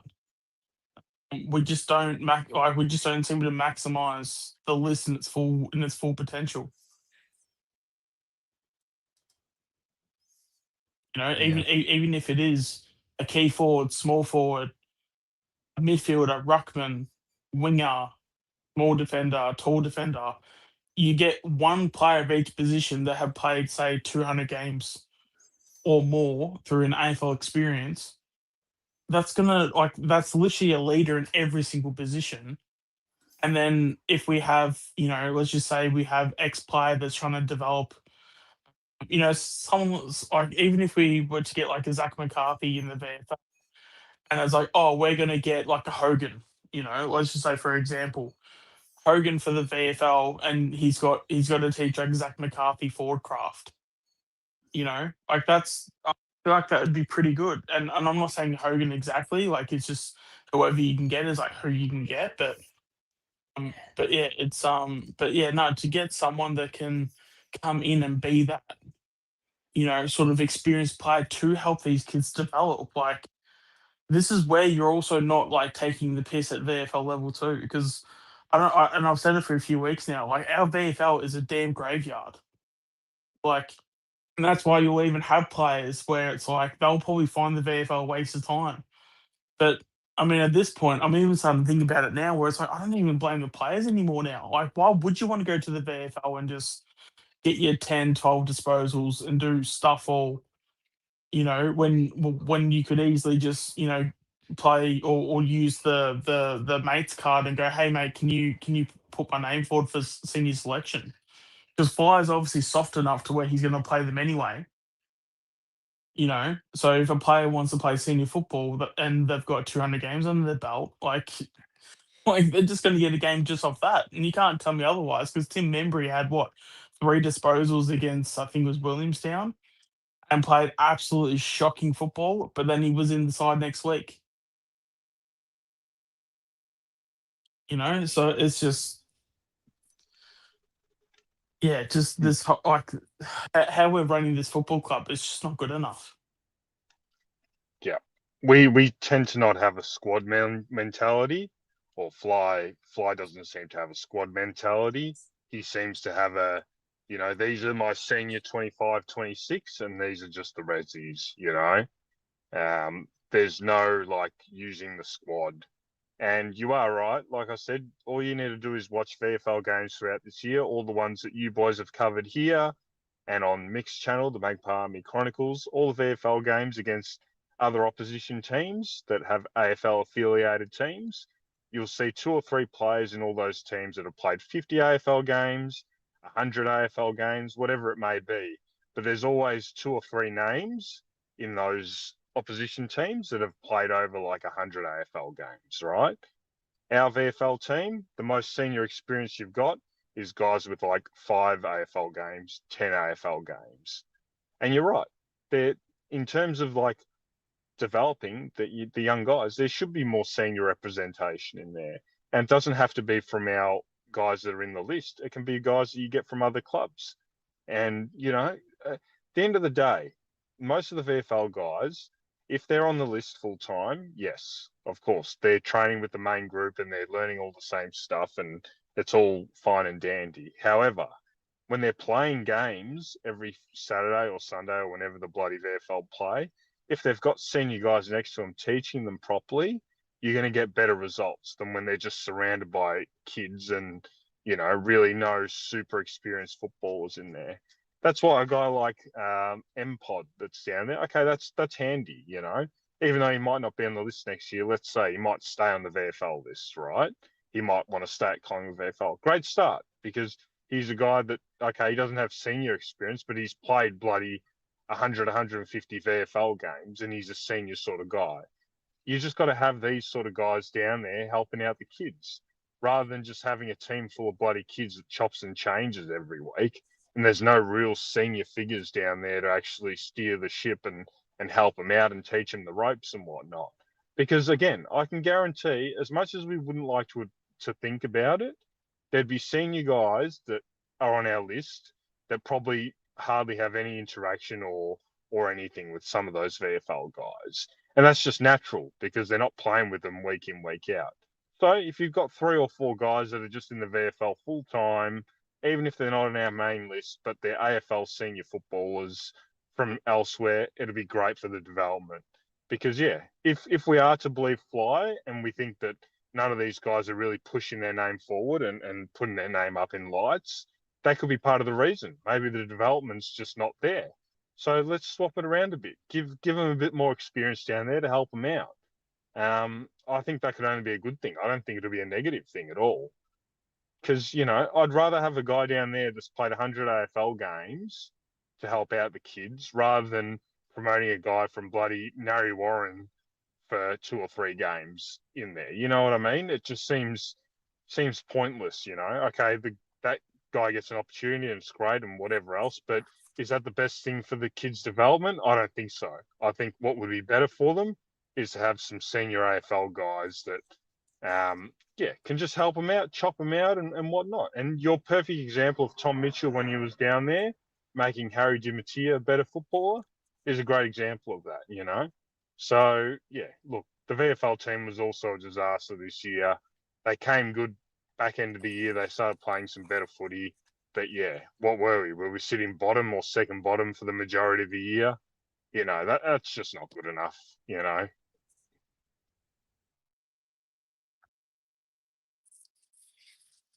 Yeah, I mean, absolutely. Yeah, also just touching on the comments, just about we should that we should basically start painting the nails again. Yeah, God, I actually erased that from my memory. When what was it, Bolton that was painting the nails of the players. Yeah. Yeah. Again, it's fine when you're winning, and it's fine if that's like what gets them to be motivated. But like, yeah, God, if I was to see that in a pre-game thing, then don't think I'd be pretty happy about that, because it's just, yeah, do that when things are working. Don't do that when things are the way it currently is right now. Just touching on that subject. So, Corey Enright, is that rumoured to be what's happening next year? We're going to get Corey Enright in?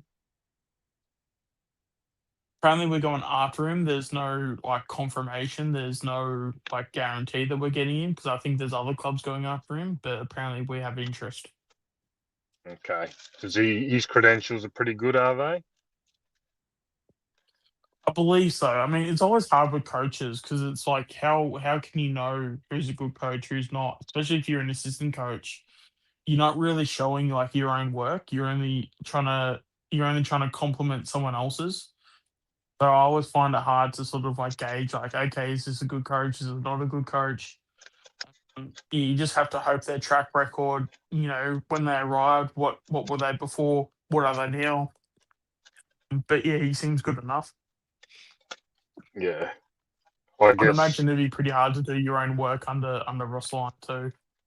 that's also true. Maybe that's why he's finally had enough of it. Because, yeah, I can imagine you would probably get given absolutely no say, really, under Ross. So, all reports, he just runs the club, every aspect of the club to his way and all the highway sort of thing. So, yeah, look, I want to see a shake-up. If we're going to move forward with Fly, which we obviously are, I want to see a shake-up with the assistant coaches because, yeah, I think The more Yeah. I think about it, the Tyson Goldsack acquisition might have been a bit of a play to somehow get Zach Butters, entice Butters to come.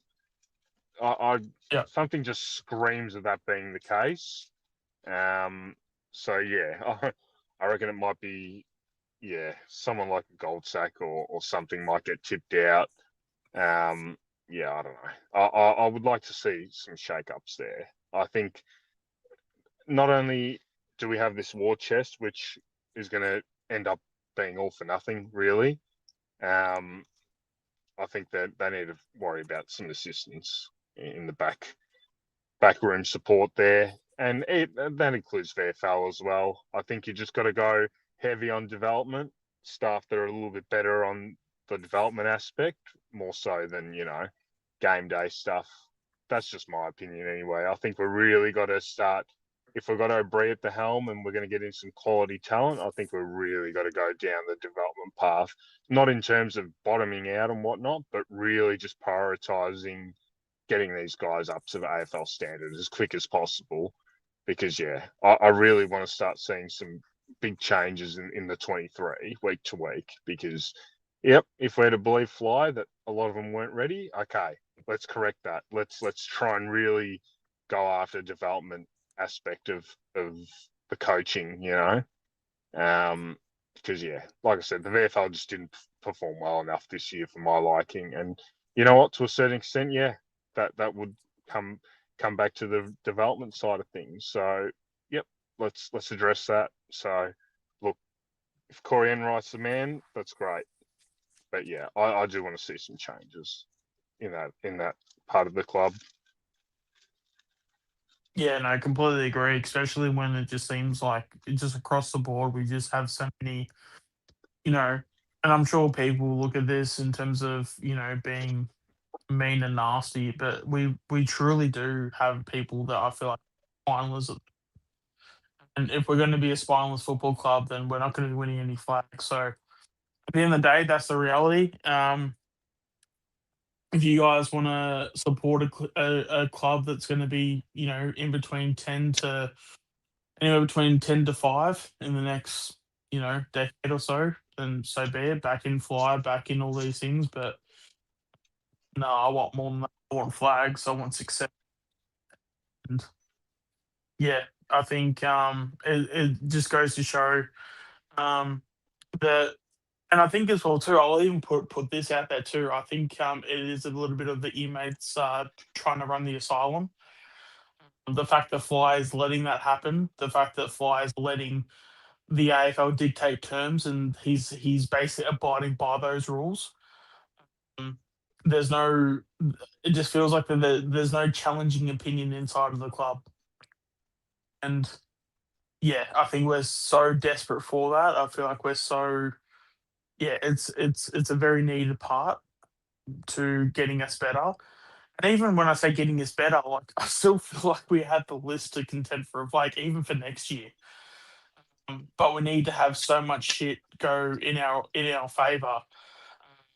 And even when it comes to like the injury management, the fact that we're rushing players back, like why did we need a Darcy Moore in round 3 just so he could ping another calf or hamstring or whatever the hell injury he had? I mean, the injury is irrelevant, but like, why do we need to play a Darcy Moore in round 3 when like round 3 doesn't matter? Like in the overall season, it matters to a point, but like, like I don't even know who whatever game it was, but like, the fact that we're so desperate for, or even like what, I mean, it's always the media that's always like, oh, X player is like trying to race to round 1. Like there should be no, like, and that's the thing. If the club is thinking that, or that's the narrative the club is assuming that's what the situation is, like there should be no race. Like the race, it doesn't become a race to play a senior game till even if a player doesn't play till round 10. Like, does it really matter at the end of the day? I mean, you could drop 8 games in the first 10 rounds. You can still make that up. And then at the end of the day, if those 8 losses you have out of 10, if you're playing so many kids that are getting 10 games under their belts, you're actually, as much as you can go, oh, but it's only 2 wins and 8 losses, you're actually improving the team. You're improving the club because you're then giving more information to figure out, okay, all these kids that we're playing, we now know what makes them a weapon. We know what are their weaknesses. And then you go, okay, well, if we play, say, 10 kids, let's just say, for example, for story purposes, three out of those 10 kids are good. Okay, we'll keep them. We'll keep playing them.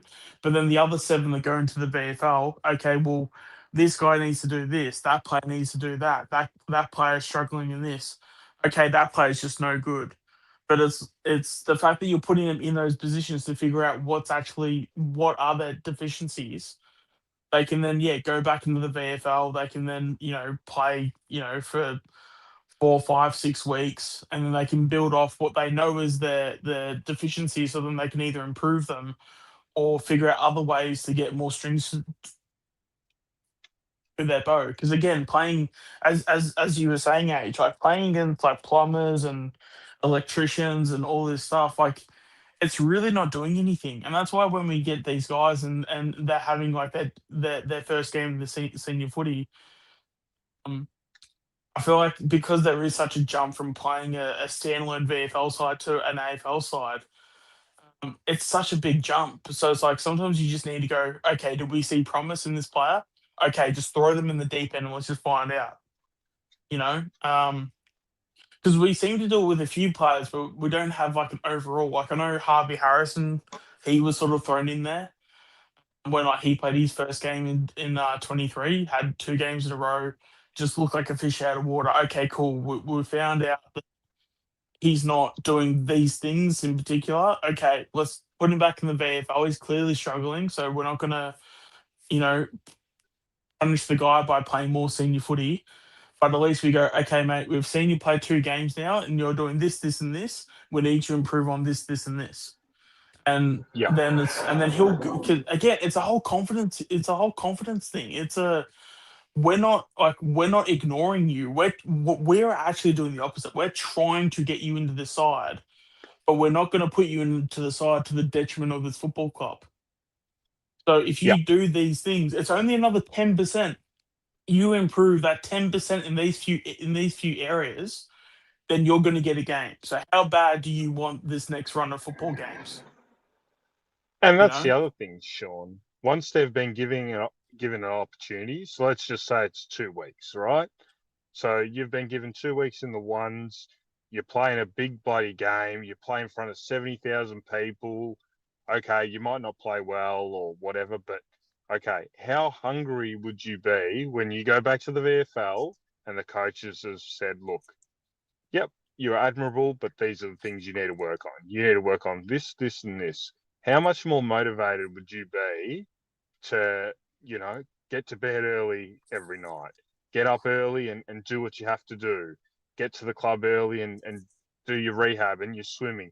How much more eager would you be knowing that, oh my God, playing in front of 70,000 people, that was the greatest thing that I've ever done in my life? You would Yeah. have this extra motivation to want to get back there, right? And you've been given the opportunity, so you know that there's a path forward. When you're just rotting in the twos forever and a day, you'd find it hard to ever see a path forward. And I always compare it to being an apprentice. I was an apprentice as a tradesman, and you never see the light at the end of the tunnel, right? Because you're just getting paid fuck all, and you're just doing bits and pieces, and you're just sort of helping out. But one day the boss turns around and says, "Have a go at this and see how you go." And in my experience, yeah, you'd fuck it up from time to time. But you know what? You felt awesome knowing that, oh, he's trusted me to do it. I'm going to do my best. But okay, you might fuck it up. But the boss says, yep, no, this is what you did wrong. This is what you did wrong. This is what you did well. All right, try better again next time. And then it's you can compare being in the twos to an apprenticeship, right? Where you're just there to learn, okay? But you do need little snippets along the way to give you the taste of what life's going to be, I think if you're just constantly rotting in that, it's just good for nobody. So again, next year is going to be a big year because I said this at the end of last year. I don't want to see the same 23 trotted out again next year. And I saw it this year. The same 23 got selected virtually again for the start of this year. And it's amounted to what this season has, which for me is a failure. Again, unless we get to a prelim, we're still alive in the season. Unless we get to a prelim, it's a failure. So what are we going to do next year? We need a complete, we need to change the direction from what has been and what it needs to be going forward.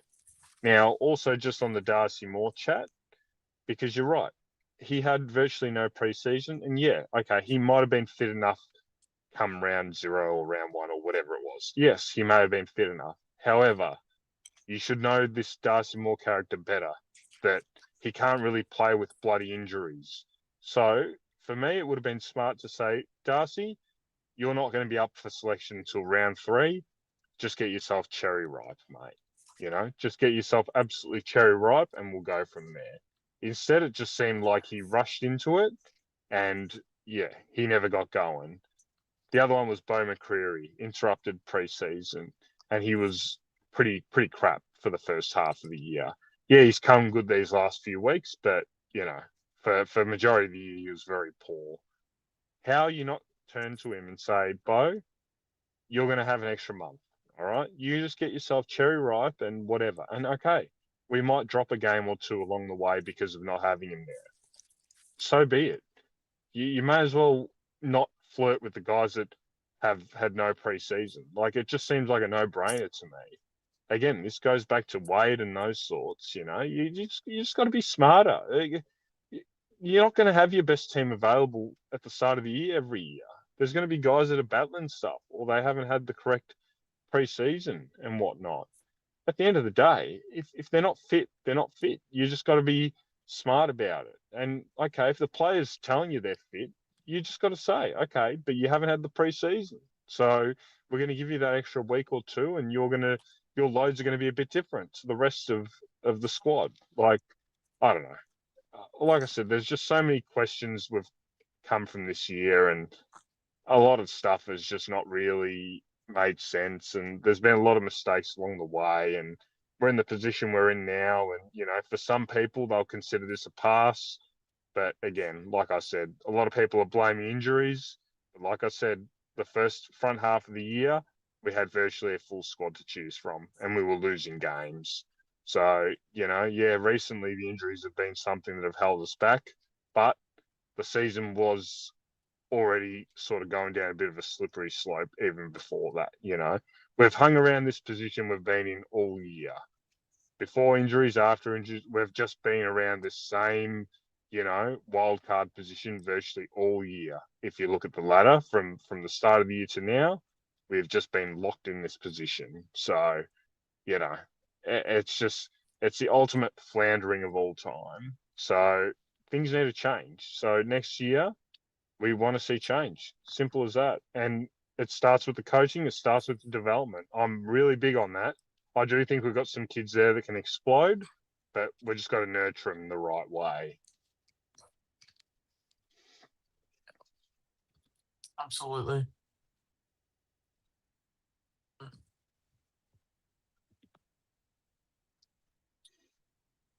Yeah, so in terms of other topics, Matt, do we want to go on to, I guess, potential recruits?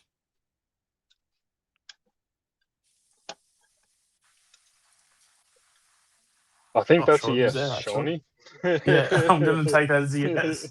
All right, so yeah, so I think it's been pretty evident that as a football club, we've been trying to get a key forward. I think even though that we're not going to go get King, but still think that a forward is very much needed. You know, I've been sort of on the hype train of a Jake Riccardi.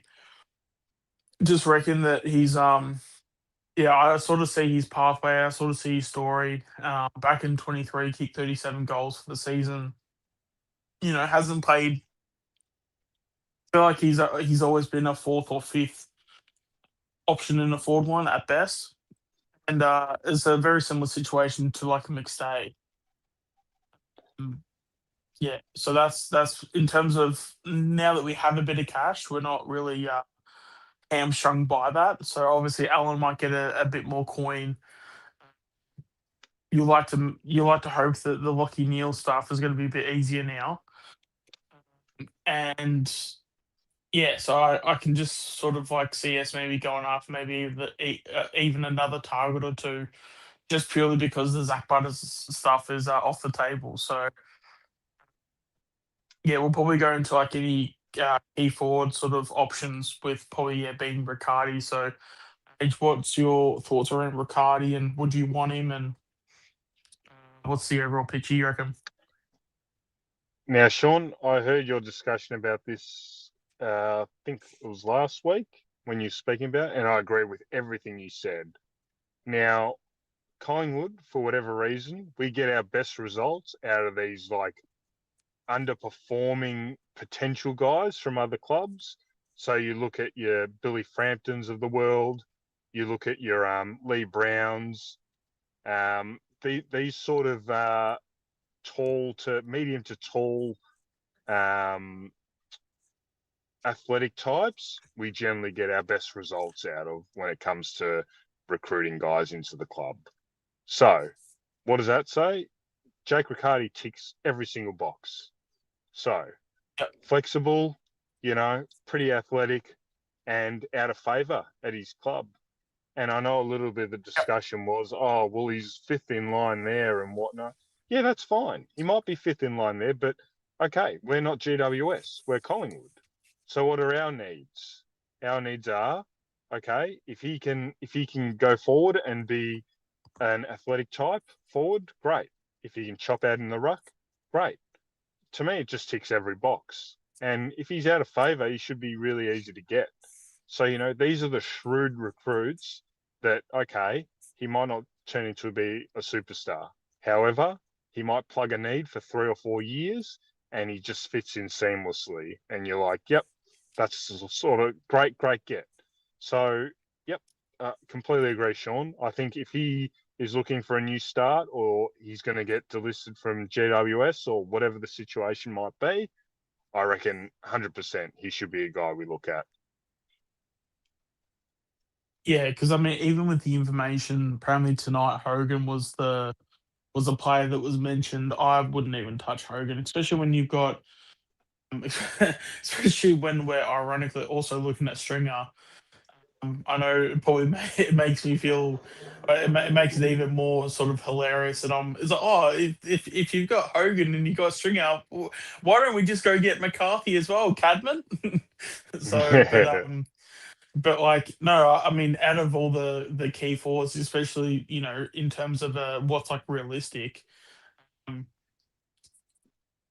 yeah, I'd probably take a Riccardi for sure. Like, I know, like the Stringer one, I don't know if that's like confirmed or if that's like how likely that is. I would imagine that the currency wouldn't be too much.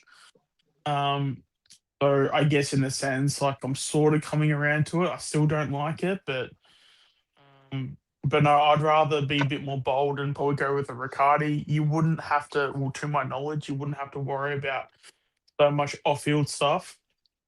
And as I said, being that fourth or fifth option in the forward line, like McStay was that, and like he only, it's really rare to have a player that's kicked 30 goals and they be like a fifth option.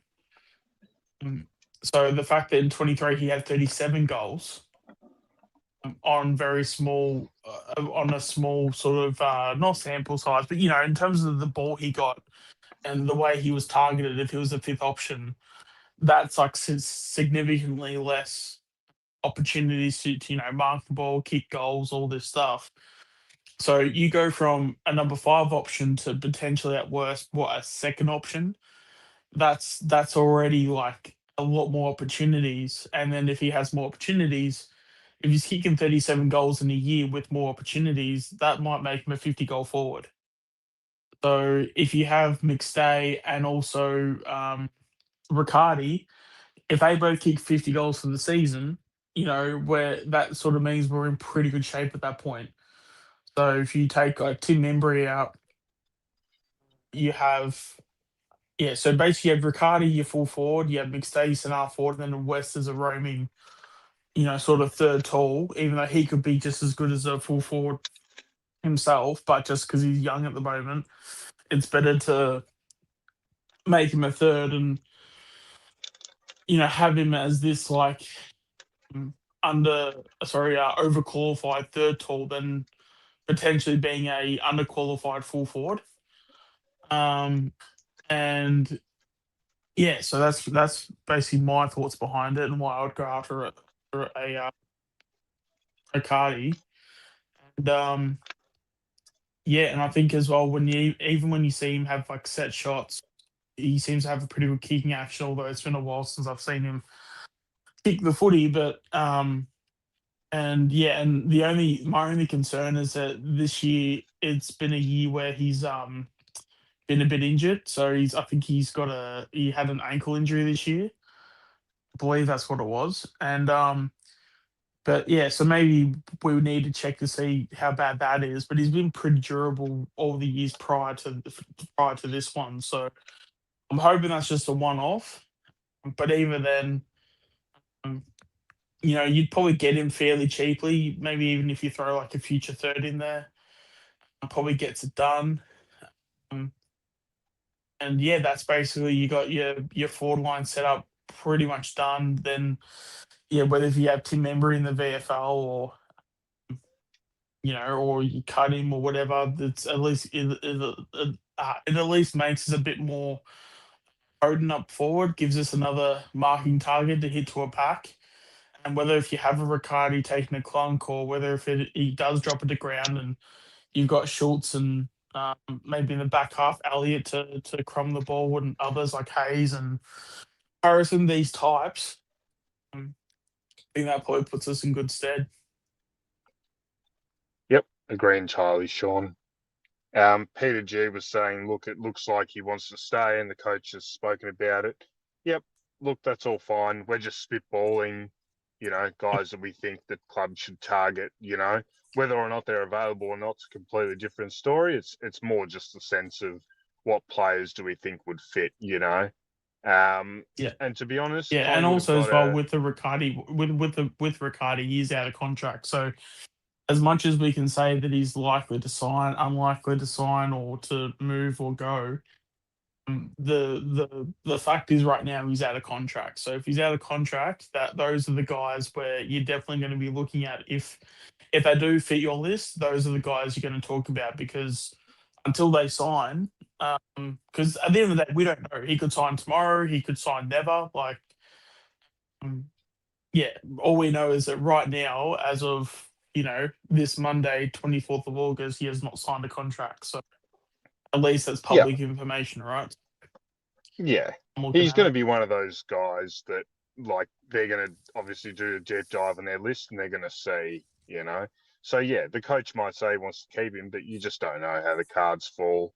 As far as I know, GWS are up to pussy's bow with their salary cap. So, at the end of the day, a guy like that might just get squeezed out or offered unders, and that's where you can swoop in and be like, here's a more attractive offer for you if you want to consider coming to Collingwood, That's how you get a lot of guys. They just get squeezed out. Yeah, the coach might want them, but they've only got 400 grand for them, and they're not important enough to warrant more of a contract. So if a Collingwood swoops in and they're offering, 600-700 grand, then like the tables turn very quickly. So you just don't know. But Void asked me a question. He said, Age, thoughts on trying to grab Merritt now that we missed on Butters? I've been saying he would be a great alternative, another A grader. Yep. Look, I was surprised last year that we didn't throw a hat in the ring for Merritt, but I think at the end of last year, there was a bit of noise over Matt Rowell, obviously, wasn't sure if Collingwood was sort of interested in him and he met with Fly a few times and whatnot, ultimately stayed with Gold Coast. But yeah, look, Merritt's one of those guys. What will we need to give up to get him now? Probably probably still not. I don't know. I feel as though we would still need to give too much for him for where we are as a Yeah. list. But having said that, I think he's the sort of guy that could easily play another 3 or 4 years of high quality football. So, look, if the price was right, I would love a Zach Merritt. However, I also feel like Essendon will just ask for too much, and we have been notorious for giving away way too much for players, and I just don't want to be in that position again. I would rather go for your B grade players that you can get fairly and where we've had more sort of success from, rather than trying to get these A graders out of clubs that absolutely hate our guts. I just feel like, if the price was right for Merritt and the trade was fair, no worries. But I just feel like they're not going to play ball anyway. So it might be a little bit of pie in the sky stuff. I just don't want to give up our first rounder, and I know we're going to have to if we want to get a Merritt in, I would have been prepared to give up a first rounder for a Zach Butters. I'm not prepared to give up a first rounder for a Zach Merritt. And that's almost certainly what you're going to need to give up for him. So what do you reckon, Sean? Yeah, I would. Yeah, the price would have to come significantly down for me. Yeah, I mean, even I know S will last 29. Yeah, I'd be looking at maybe like a goes maybe 20s. Oh, you're chopping a bit Just there, don't really. Sean. My, Yeah, you chopped a little bit there. yeah. All right, is this better? We'll have to see. I believe Test this out is better. again. Yeah, say Yeah. what you said again, and we'll actually chat. Yeah. Was that just me, or was Sean a bit choppy there? It's actually well, it's hard for me to know because I'm not on my PC. So hopefully, Yeah, fair enough. hopefully I sound all right. Yeah, I'll just continue on. But yeah. I mean, yeah, I just don't. I personally just don't want to give up our first rounder. Like I think we're in a pretty good opportunity to get someone like a Sam Gafer. Been really liking his game lately, and I think even if we are to hypothetically make a prelim, that's going to be anywhere from like pick 15 to 16, and I think Gaver's around that sort of pick. Um, yeah, okay. Chris reckons it's a bit choppy. Um, You've been better now. You're much better now. yeah, but yeah, no. So with yes, with the first rounder, I'd rather put into someone like a Sam Gafer. I know obviously they're not obviously the same type of. I think getting another young key forward I think would be good for the future. And unless if Essendon want to sort of play ball, like I know, mm, like I know when it comes to the in terms of the overall like draft and stuff around that sort of P29 that we have.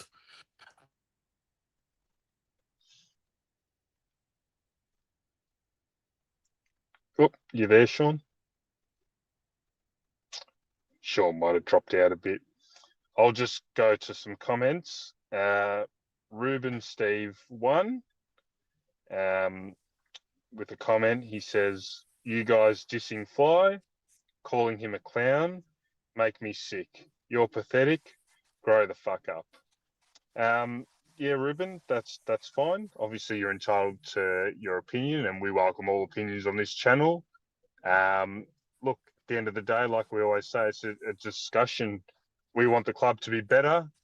We think that the club, the way it's been run this year and for the last couple of years, actually hasn't been up to the standard that we think is correct.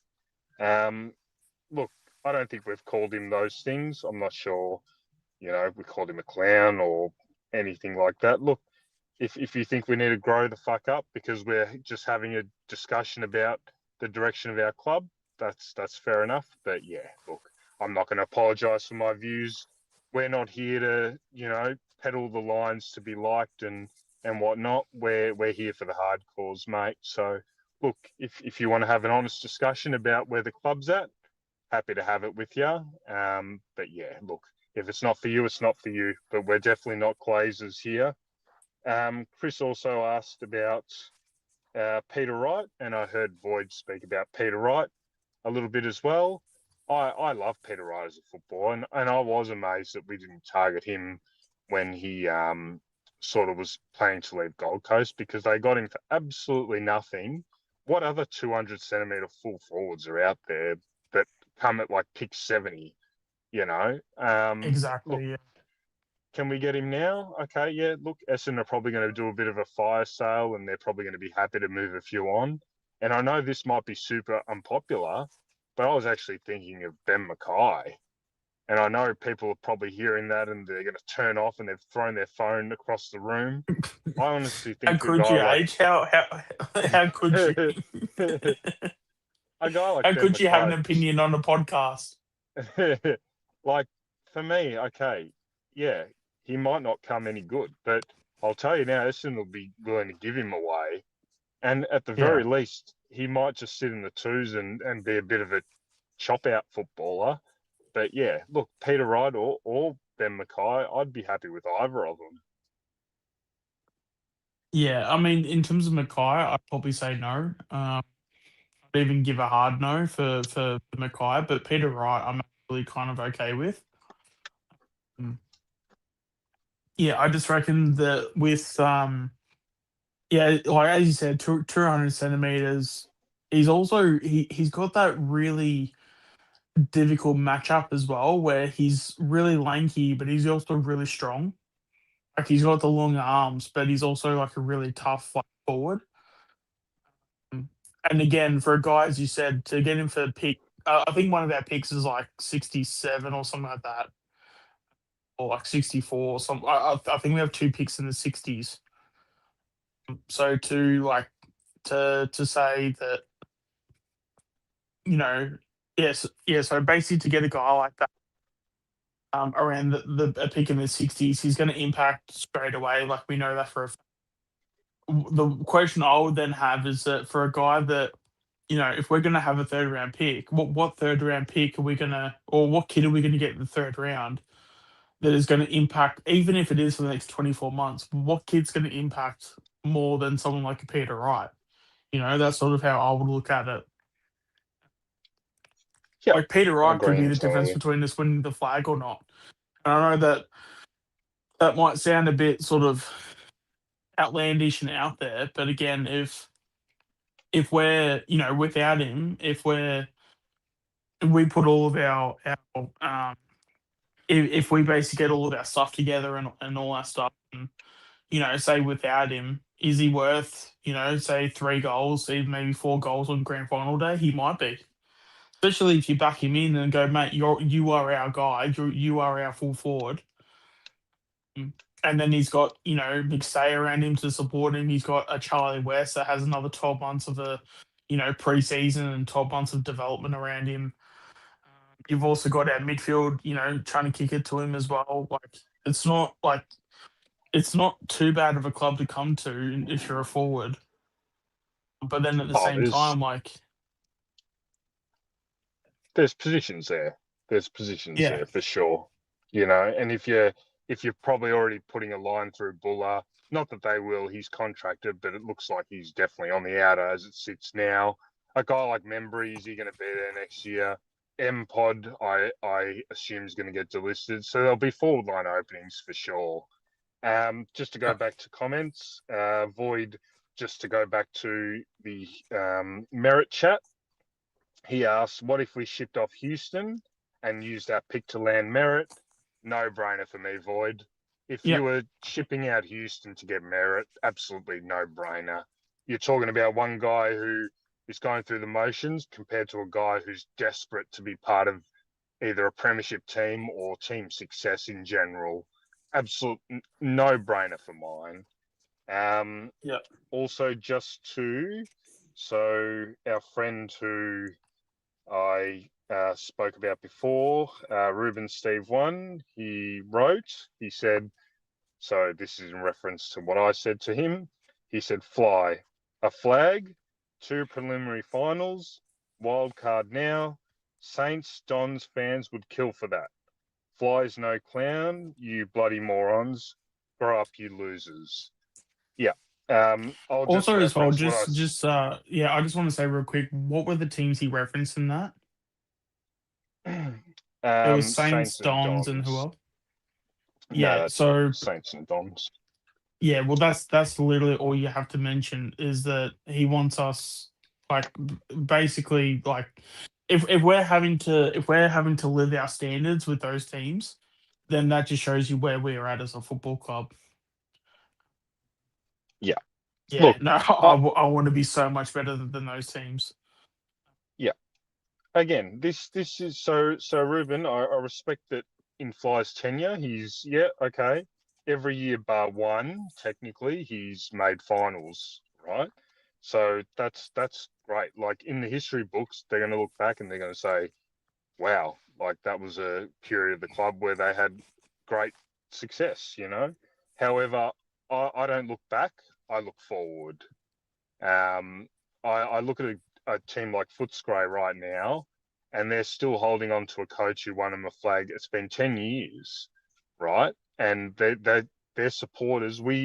So in one of our Footscray versus Collingwood preview games, right, we had a Footscray supporter on, and he was a lovely fella. He's a comedian, one of Matt's friends, and he was very much in the sense that, oh, I don't care. We won a flag, and I thought I'd never see a flag, so I'm happy.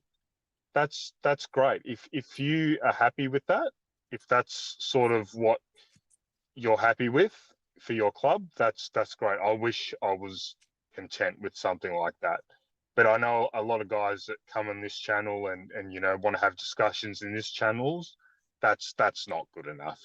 So just looking at passing, like for me, walking around saying, yeah, we won the flag in 23 does nothing for me. I'm just looking forward and what the next few years are going to bring and what gets us to premiership number 17, Yep, you're right. Overall, Fly's tenure, you would give it a tick.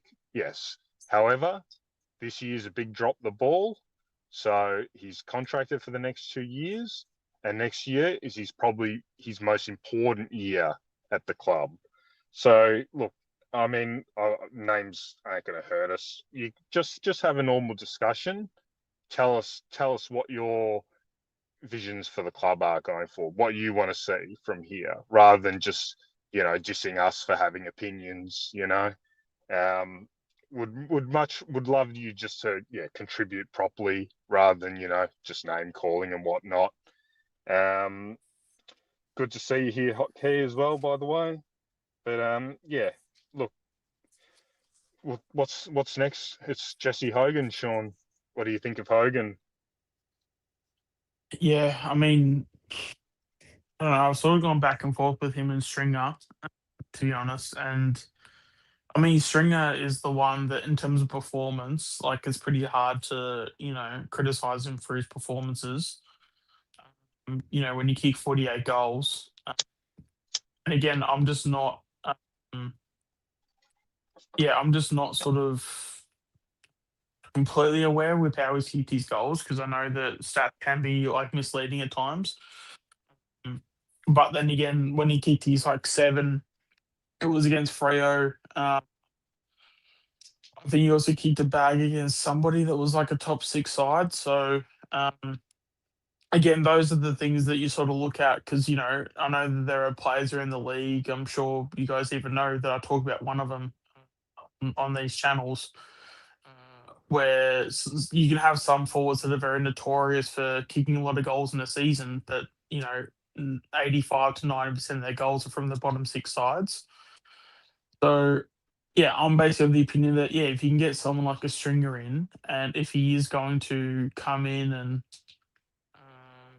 impact and kick goals, then I don't sort of like necessarily see a problem with it too much. Obviously, there is a lot of off-field baggage that we do have to take into consideration to a certain extent. So, unfortunately, we do have to take that into account because, You know what? Even though I've said in the past, like we have like a good culture, um, I do feel like we have a nice culture, but I don't know. I'm starting to even question if we have a good culture anymore. With everyone disagreeing with everyone becoming a yes man.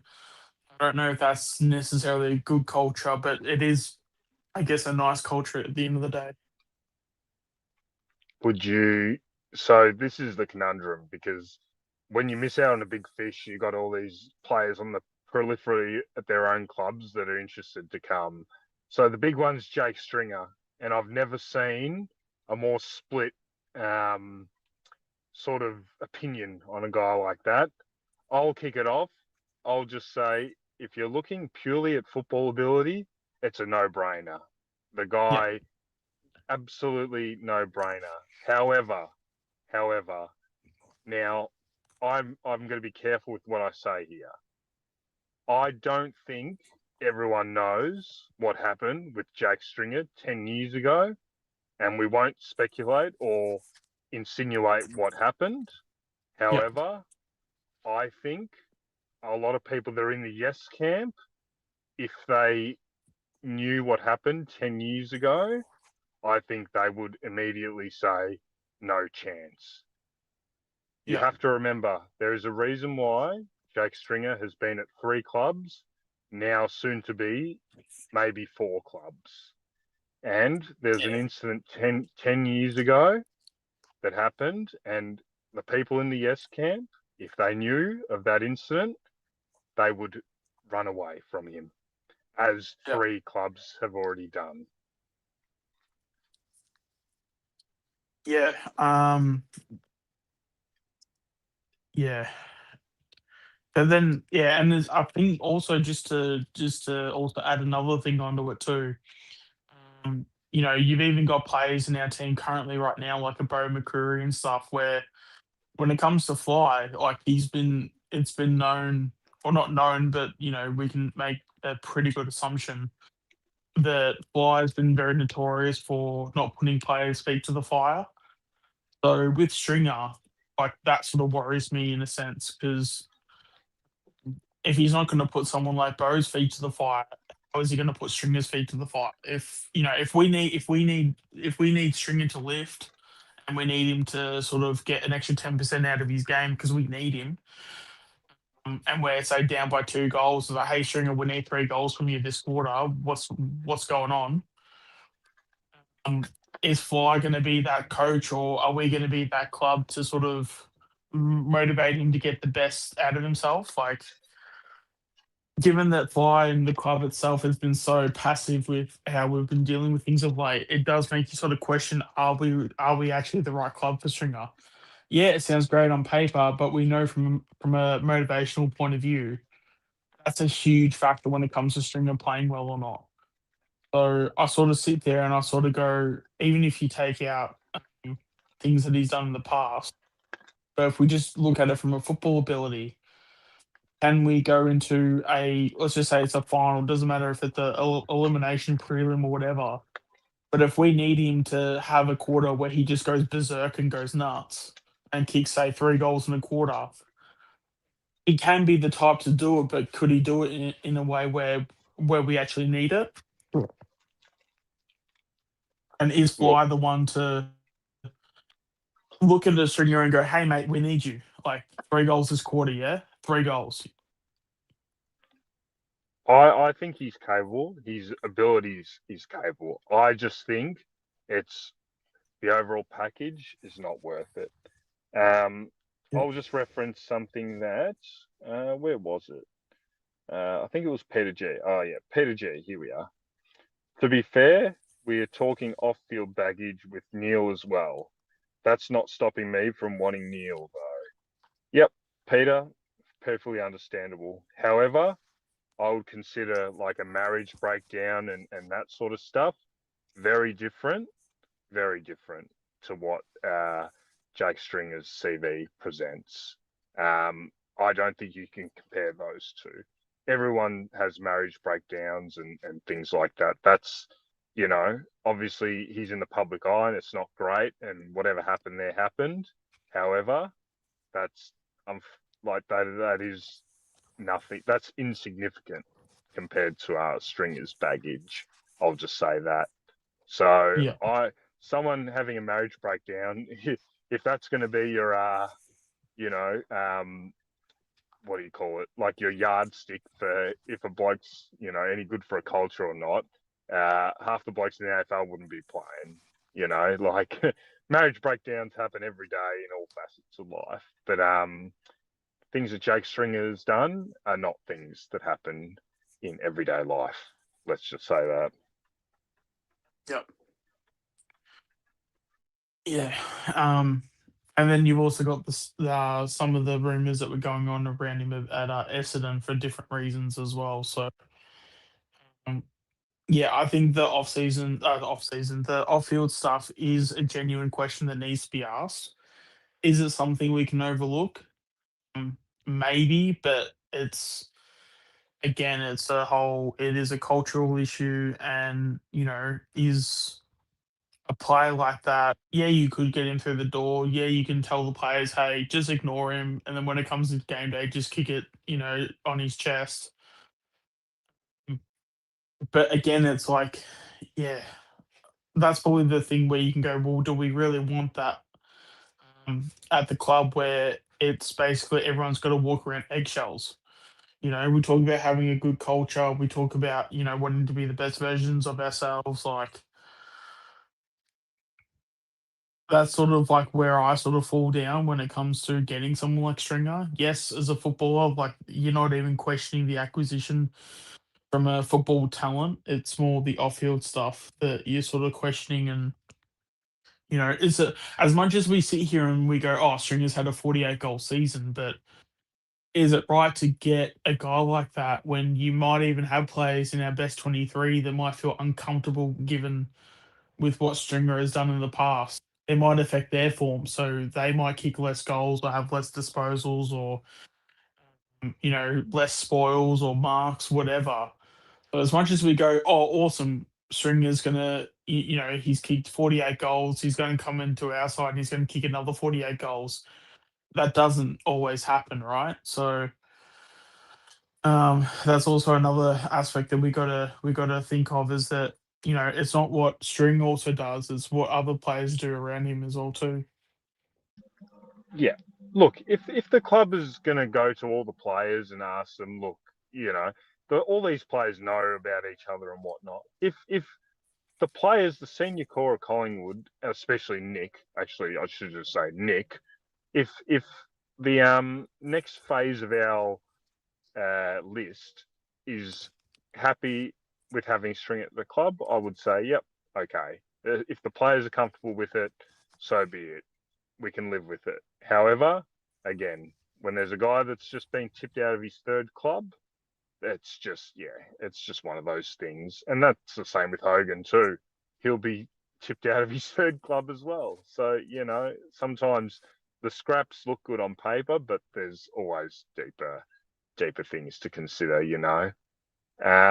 The only other guy obviously is Lachie Neale, Sean. Are you concerned that maybe that's gonna fall through now, or are you pretty confident that that's done and dusted? Yeah, I feel pretty confident that's done and dusted. I like to think I normally have the theory when it comes to these things is that if things tend to go quiet, it normally means that whatever was last reported, it just means that there was just no new information. And the fact that and I don't sort of put too much I don't put too much value in the whole West Coast stuff. So I would sort of say everything, and the West Coast stuff, it only really came from one place, at least to my knowledge. So yeah, I'd be looking at that as pretty much like a dead giveaway that we're probably going to be getting Neil at this point. Whether if that's the right move or not, we'll tend to find out. And yeah, we'll sort of go from there. But yeah, I sort of see this as a foregone conclusion. I mean, mind you, not that not that it's confirmed or anything. Got to put that out there, but Yeah, I just think that yeah, he's definitely gonna. But I do think there's a. I'm pretty confident in saying that he'll be at Collingwood next year. Yeah. And to be fair, his form is like we saw him firsthand the other night, you know. I don't think he's going to come to the Pies and start stinking it up. I think he's still definitely got another, at the very least, two years of high quality football in him.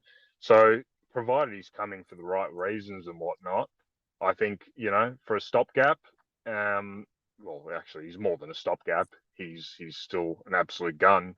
But yeah, I think that'll be a great acquisition and a guy that, you know, he probably just needs that fresh start as well. But yeah, again, like I said, it's a marriage breakdown and things like that's very different to, you know, other things that float around and whatnot. And outside of, you know, Lockie Neal's relationship status, whatever it may be, you know, on the field, it's been, what, 10 plus years of consistent great performance. So, you know, I think he would be a perfect fit for us. And look, if we get nothing else other than Neil and then go to the draft, I would honestly be content with that. But I still feel like we've got an ace up our sleeve. We've seen in the past, Lockie Schultz, we didn't know of until, you know, minutes before bloody, like it was halfway through the trade period almost, you know. We didn't even hear about him. Dan Houston, same thing. It was like, you know, we were third in line in the end and he's played like it. But we didn't even know like he was ever coming to the Pies until the trade period essentially started. So look, you never know. There could be a guy that pops up out of nowhere and we're like, ooh, here we go. But again, Yeah. it all comes back to we've got the salary cap space. Fly has made it very public. He said it in interviews that, you know, we've got cap space and we're willing to spend it. So the messaging, if the messaging is anything to go by, there's clearly a plan behind the scenes. And they might already have a player lined up from somewhere that we don't even know of that yeah, that they might target and might come out of nowhere, you know, because again, it references what I was saying before. We do need to get better. We can't stand still with the list the current crop is in. So the two options are top up and take your 3 or 4 picks of the draft and trust O'Brien again, or just blow every pick and everything just to bloody chase a player or two. I would much prefer go down the free agency path and go to the draft and back in O'Brien to again find another one or two. Again, a lot of these guys are going to come cheap in terms of capital. So look, the only one I could see going forward out of that crop we just spoke about before is probably like your Hogan. You know, I think he's the guy that, okay, gets the body right. Yep, maybe he fills a gap for a year or two. But again, I hope they do that, knowing that you see off a memory, and yeah, you keep playing Charlie West. I don't want to bring in a Hogan and see Charlie West in the twos next year. Put it that way. I would, I would much prefer just to go down the path of playing your Charlie West, moving on to Tim Embry, moving on an M Pod, making Buller have to absolutely earn his spot in the twos to get back in there, you know, rather than just bring in a Hogan and keep all those guys and Charlie West just goes further down the pecking order. I don't think that helps us long term at all. Might help us for a year, but long term it's going to do nothing for us. So, yep, I don't know. I'm half expecting a name to pop out of nowhere. Yeah, well, that's kind of why I'm sort of so big on the Riccardi one, because it's a player that I'd really want to go get. But I think the biggest advocate that I think we have in terms of it happening is that, yeah, exactly. Like we always seem to get a guy in the trade period, and like he doesn't become someone that's coming to Collingwood till the last minute. And I think Riccardi would be a really good player at that point. Like Neil seems like he's going to be there, but we'll wait and see. Yeah, Riccardi just seems like he'd be such a good fit. Yeah, I'm just really I'd be really interested to know when trade period comes and if he signs.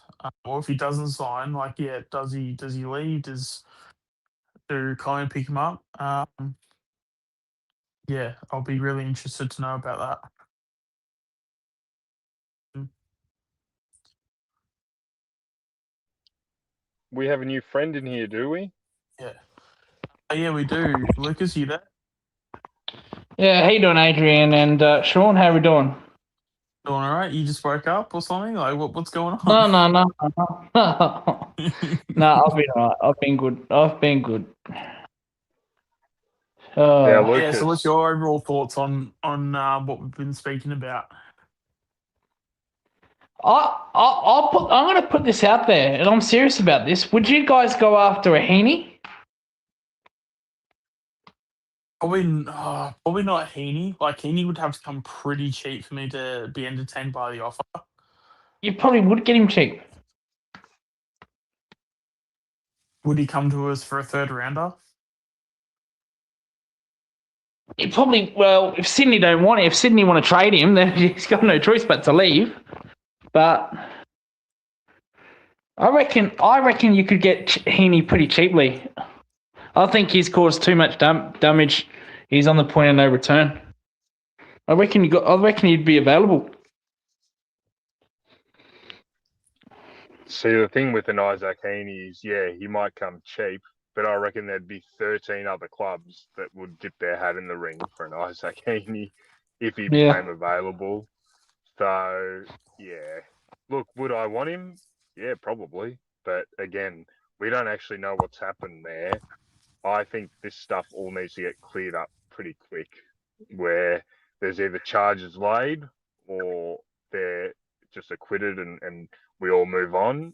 I think you can't even contemplate trading a guy in like that until all the water's gone under the bridge, really.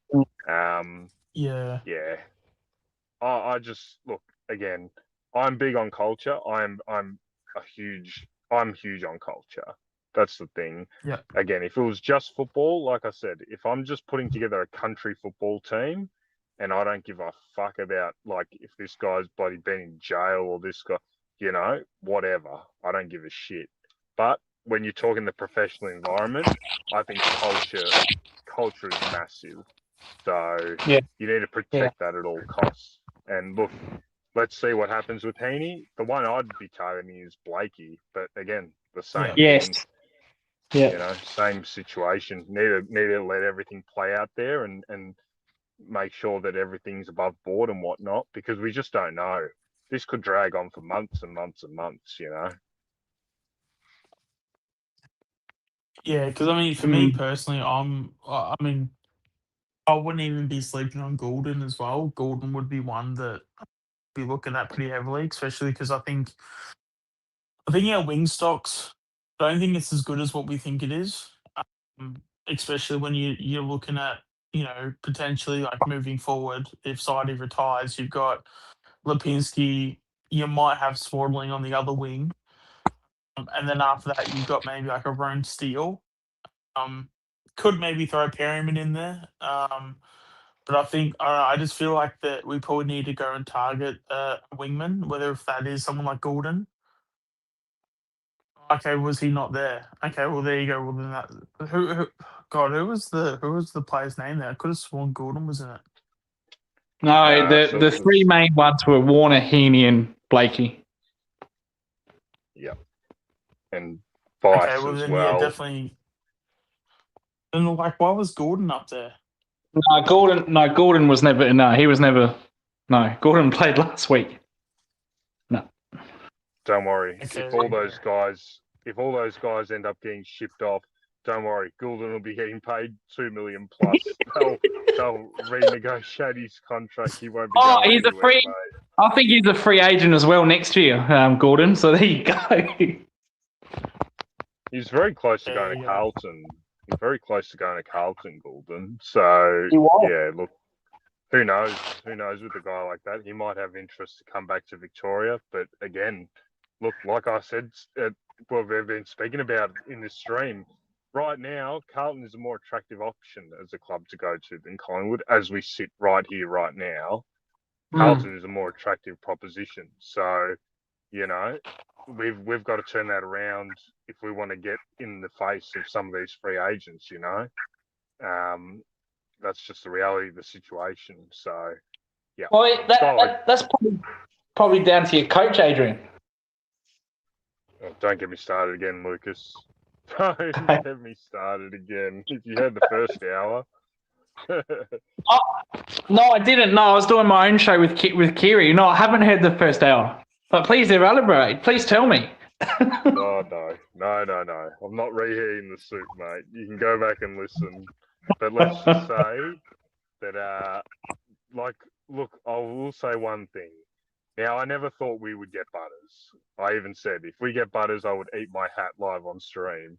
However, the fact that the same day he told Port Adelaide that he was leaving is the same day that he said he wasn't, like Collingwood out of the race, is crazy, mate. That just shows you that we were never in the picture, right? Yeah. We weren't even. It was just, either hearing us out, just, to be nice or whatnot, or just to keep enough shade on the situation that, it's not just him dealing with one club and it becomes pretty easy to figure out, But the same day he tells Port that he's leaving is the same day that he says no to Collingwood. Yeah. So, No, yeah. He was never going. Yeah, he was. Yeah, that just. It was almost too excited to come out and say that he's not going to go to Collingwood. So, so it's down to 3. I still think Richmond for me. Well, see, the thing is, Richmond have got the most to offer in terms of capital. However, Collingwood was second in terms of capital by all reports. Yeah. So maybe he's not motivated by money, mate. Maybe it's generally just wherever he wants to go. So, well, it's interesting that he just rules out Collingwood straight off the bat, but he doesn't do it for Richmond. Like, if he said to me he was going to rule out one team, I would have thought it would have been either Footscray or Richmond. But to rule out Collingwood like that and not Richmond, that's a bit, that's a bit disappointing or interesting. So I think he's heavily raving up Richmond. It just shows you where we're at as a club, Lucas. Yeah. We're not attractive, We're not an attractive proposition. We're attracting these guys like your Hogans and your Stringers that are going to get tipped out by their own clubs. We're not attracting, the prime real estate, so to speak. So, do you even want Stringer? No, I don't. I don't at all. No, I haven't heard one. I've heard the odd Collingwood fan on social media, but the majority don't want him. Yeah, look, there's people that look at the pure football ability, and it's a no-brainer for the football ability. But there's the baggage that comes with the Jake Stringer that makes it an unattractive proposition for me. So, look, that's just the reality of the situation. But again, you're a club like yours, you're playing with the big boys and the big free agents, and we're going through the scraps. We're like going through, the op shop while you're bloody shopping at Gucci. It's just that tells me there's something fundamentally happening behind the scenes that we can't attract this talent. And a lot of people say they don't want the pressure of coming to Collingwood and whatnot. No. There's more. It's got to be deeper than that. It can't just be too big a club, too much scrutiny. No, I don't cop that. There has to be other things that are going on. Yeah, especially when the narrative is the fact that he wants to be the face of a team. If the narrative is that he wants to run his own team and stuff, well then, that means he obviously wants the pressure rather than wanting to hide away from it, Well, I would have thought you're playing AFL football. There's going to be pressure no matter where you go and what you do. And if anything, there'd be less pressure coming to Collingwood because you're not the number one guy. There'd be more pressure going to another team like a Richmond, where you're going to be the number one bloody guy, Even Geelong, you've got Bailey Smith and you've got Jeremy Cameron and even Max Holmes. You've got absolute quality footballers there, but you step into Geelong and you're going to be expected the pressure's on. You're going to be expected to be the number one guy. Collingwood's really the only club out of those, and maybe Footscray with Bontempelli, but they're the only teams really where you're not going to be expected to do absolutely everything. So for me, the pressure might actually be lower at Collingwood than it might be at a Geelong or a Richmond. So, yep, again, I think you need to look a bit deeper. I think there's something else going on there that, just doesn't really add up for me. But again, we already sort of spoke about all that. Lucas is gone, I've just noticed. Yeah, I just wanted to touch on PDG's comment about the captaincy as well. I feel like that's also going to play a factor too. Maybe he does want his own team and he wants to captain it. So if Richmond's offering him the captaincy, a ton of money, maybe they've got like a setup where they're going to treat him like royalty. So basically, the king at Richmond, maybe he wants that.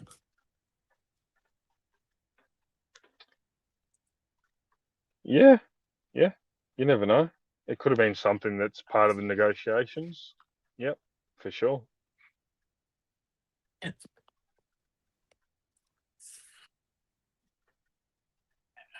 just trying to look at the comments. Yeah, that's the other thing too from Kieran as well. Geelong will get him. They hardly ever miss the targets they want. Yeah, well, history says you're not wrong there. That's spot Yeah, on. it sort of feels like if they want someone, they get someone. That's spot on. You just need to look at the list. We can work backwards, Bailey Smith, got him for decent value, didn't have to overpay for it. Decent value. Patrick Dangerfield, yep, okay, they gave a fair bit for him, but was close to the best player in the game at the time, or one of the rising stars from Adelaide coming across to Geelong. Jeremy Cameron, just absolute generational talent that they're able to secure. You're talking three of the best 10 acquisitions of the last 10, 15 years have all gone to Geelong. So, they're obviously doing something that we're not doing. And that's just the reality of the situation. We end up paying more than a lot of these clubs have for B+ footballers, right? So there is. I refuse to believe it's the pressure and whatnot. There's something else that is happening that these players don't want to come. I'm convinced. So again, for Zach Butters to just straight away be like, nope, to us is more than just pressure. Yeah. I mean, I'm just seeing Void's comment as well too. I think this also plays a bit of a factor. I feel like Collingwood were only going to get him if Port weren't going to match the trade. So if they were just to not match and he would just go as an unrestricted free agent, I think Collingwood maybe might have been hoping on that. And the fact that he's not going to go, he's not going to go as a unrestricted, and that there is the Port are going to match. Maybe that's sort of why we sort of were automatically out of the race. So maybe it wasn't necessarily Collingwood's no good. We just weren't willing to give up anything that wasn't just cash. So that could be potentially a factor.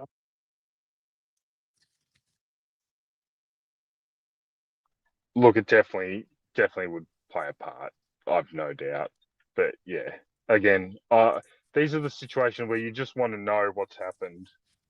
That's pretty much all it comes down to. I just want to know. I'm eager to know. But yeah, I just want the club to be better. And yeah, we just don't attract this talent, and it's starting to get a bit frustrating because we've got cap room now, and we still can't manage to get these guys. And look, even the Ben King thing. Look, okay, if you believe reports, we pulled out of that race. Okay, I sort of don't know about that. I don't know why you'd be targeting him for 2 years, and then all of a sudden we pull out of the race. It just doesn't add up for me. Yeah, well, it's basically the basically what they do in business. It's like, oh, well, you can either pull out of the race or you can basically get. It's more of a perception thing, and it's it's like with the candidates with I mean, I'm not a political person by any stretch, but like when you have, political candidates, like they'll always pull out of the race before they actually lose the race because it's just to like save face. But really, it just, I mean, to me, every time I look at that, I always just look at it as you knew you were gonna lose. Like, I'd rather you fully commit and actually be deemed a loser than to basically like quit last minute just so that you weren't confirmed as a loser. If that like Yeah. in the race, if that makes any sense. So maybe that could be it. Yeah. I'm sure they would have had intel that he was never going to choose us, and something happened there, and they said, "No, let's move on to other things." I'm sure that was the case. So they got ahead of the pack and said, "No, we're not interested anymore." However, yeah, I don't believe you'd pull interest after having interest in him for 2 years, and then just pull interest. I first heard about Ben King like 2 years ago, that we were Yeah. starting to get in his ear and starting to talk about coming back and whatnot, But again, this is just a long list. This is a long list. This is Tom Lynch at Richmond, down to last three, and we get overlooked. Jeremy Cameron, Yeah. his options were always Geelong or Collingwood. The only other club he spoke to other than Geelong was Collingwood, and he chose Geelong, There is just a long list of the high-end guys that we just cannot land, all right? And there has to be something deeper than just we're this big, powerful fucking club with all the pressure. I am guaranteed. No, agreed. But that's it. Just if that's the case, let's go to the draft. Prioritize the draft. Get Shane O'Brien to work some magic. I'd rather that than burn first round picks on B+ footballers. That's all it comes down to, So, but yeah. Yeah. Boyd says, but I'm tipping it's driven by Butters, who demands Port get taken care of in a trade. Butters likely didn't get that. They'd only get compo with us. Yeah, that's actually a good point too. Well, I mean, Butters has come out and said that he wanted Port to get looked after, and the fact that outside of us just paying for his contract, we weren't willing to give up any trade capital. So no, I think whether if it plays all of the factor or some of the factor, I think that plays a factor. How much, who knows? But I think that's also part of it too. Absolutely. I'm sure that plays a part. Butters wants to, he's that guy. He would like them to get looked after. I 100% appreciate that. But yeah, again, it just seems like I reckon we would have given up enough if he chose us. I think we would have. So yeah, I don't know. I don't think you chase a player and offer him that much money, and then he chooses you, and then you sort of can't get the deal done. I think that doesn't make sense. So yeah. Again, usually if you put your hat in the ring and you offer a player a contract, it means that you're willing to trade in good faith, But you're right. Yeah. In terms of the trading position, we were probably the weakest of the lot. That's probably fair. But again, Footscray don't really have much to offer either, So yeah, I don't know. Just to me, I would love to know the backstory. That's all it comes down to, and we'll never know and whatnot. But yeah. See if that comment that the last guy posted about Butters looking after his team, if that's true, Footscray would be the last place because they have nothing for Port Adelaide, absolute nothing. What if it was up to Port? They'd trade. Well, they'd keep him, but if it was up to Port, they'd trade him to Richmond because Richmond have the number 2 pick. So Port would say, "Here you go, here's Butters." Richmond would be stupid enough to give him that pick, and that is easy as you've done 1, 2, 3. So I don't believe necessarily that that's probably true with Collingwood because you'd want as many people to bid for you as possible. So let's say if Butters said, "You know what, I'm going to go to Victoria, but I'm not going to nominate a club. I just want to get to Victoria." Richmond say, "Here's pick 2." So Collingwood, Geelong, Footscray would have to compete with pick 2. So you would need to put out something that is equal or more value than pick number 2. So I don't think that was true. Also, second point I want to make is that what's Nick Dacos been saying? Because Nick Dacos is the one that met with Butters. Now I know this isn't the Tin Hat Foil show, Matt, and I know Matt's in here, but Matt, maybe Butters said, "Well, do you really want to play with this guy, coach this guy? He's an idiot, you know." Maybe Dacos said something like that, and really tarnished Butters' decision because it's on the coach. So we don't know what Nick has said or anyone has said from Collingwood to Butters to persuade him to saying no. Well, that's probably probably more to Houston than it is Dacos. Yeah, because Houston's actually a former teammate. yes, I would imagine Butters would have some respect for Houston, of course, yeah. given that he was an All-Australian under his watch. Yeah. So I reckon that definitely plays a factor for sure. Yeah. Mm. Because Houston could be saying, "Oh well, I'm not playing my best footy under here. He's got me playing in a wrong position, blah blah blah." You don't know what they're saying. Yeah. Now, no player is going to sabotage the club. No player at all, unless they really hate the club and they want to get out of it. But you just don't know. You just don't know what they're saying to him. So he's met, like as Adrian said, he's met with other clubs and so far, like Collingwood, he was like, "Bang, yeah, you're the first one to go." On the same as Adrian mentioned, the same day that he's announced he's leaving Port Adelaide. So you don't know what they've been saying to him. You don't know how it went well and if it went bad or whatnot. Because if you remember, Josh Carr had a go at Collingwood for meeting with Zach Butters. Yeah. And Josh Carr was the only one that really had a go at a team. Like he met with Geelong, he met with Collingwood, met with Footscray, and met with Richmond. But when he met with Collingwood, that's when Josh Carr lost a little bit. So I don't know if that had anything to do with it or not. But yeah, I think Butters wants to look after Port.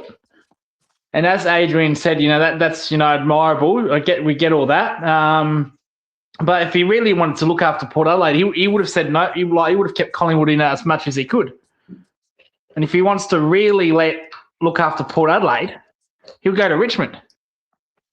Footscray would be the last place he'd want to go if you want to look after Port Adelaide because they've got nothing. They've got absolutely nothing of value. They've got no young players that have played in their team this year. They've got no SA talent, which Port want. So yeah, that would be the worst place Port would want him to go to.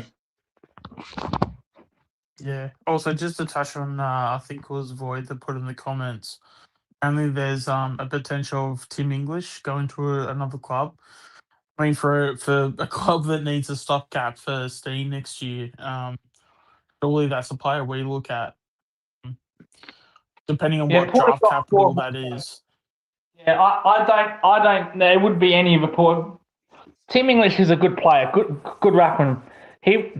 But Port would have no use for him. They've got about 4 rucks, and they've put a lot of time into Sweet and Vincentini. I'm saying for English at Collingwood, unless if he's destined to go to South Australia. Oh, okay, yeah. No, fair enough with that one, yeah. Because we definitely need a stopgap. But I mean, Tim English is more than a stopgap. So if we could even get him in the off season, that'd be pretty good. But then again, what would his trade value be? Because I don't know if I would want to trade like a first round pick for him. For who? Am I wrong in that for English?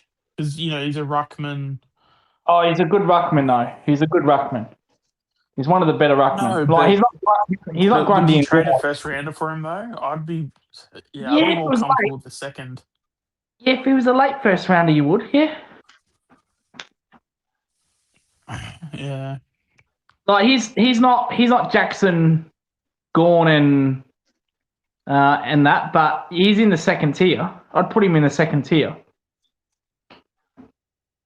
You know what I'd do is there a St Kilda player going to the Dogs? Because I do a 3-way trade with St Kilda we get English, they get St Kilda get Houston, and then Dogs get whatever St Kilda give them. Wilkie could go to the Dogs. There's been talk of that. Hey, there you go. Bulldogs need we a. unlocked, have we just unlocked something there? I know it's not going to be that simple. It's the last three-way trade was just involved players was I think over 10 years ago when we got Varco, and I think when you guys got oh fuck, what's his name? Mitch Clark? Is that his name? Yeah. Yes, And, Harry O'Brien went to Melbourne. That was the last three-way trade where it was just players. That turned out. That happened. Yeah, that didn't work out well for us though. Mitch Clark was a bit of a scrub for us. One of the rare ones Geelong got wrong. Yes. Yeah, Yes. that was the last one they got something wrong. That was like 10 years ago. Gentlemen, sorry to interrupt, but I will be calling it a night. I've got work early in the morning, but I'll be listening in and I'll be in chat. So thank you and good night all. Good night, Adrian. Keep doing those Collingwood and cricket videos, mate. You're doing well.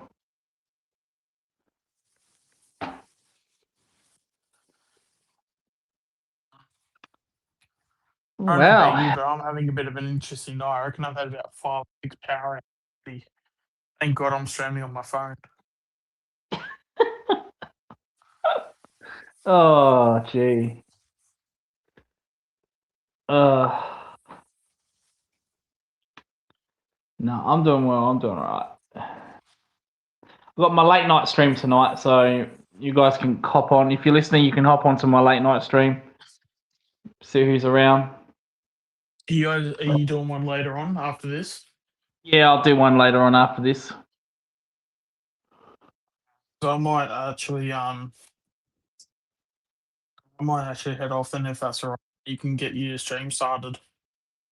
Yeah, if you wanna head off, if you wanna pop over to my stream, you're more than welcome.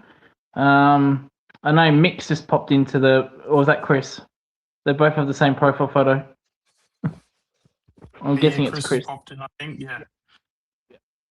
Yeah, Matt, if you wanna hop in and just let us know what you want to do, happy to hop off and we can just give us 5 minutes, Sean, for Lucas. Are you a mod?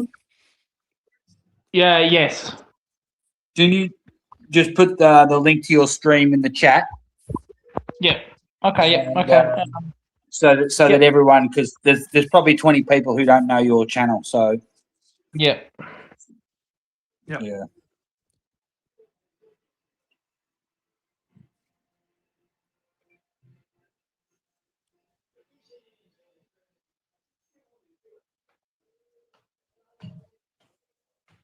All right, how are we going in the chat? See if we can read off some comments.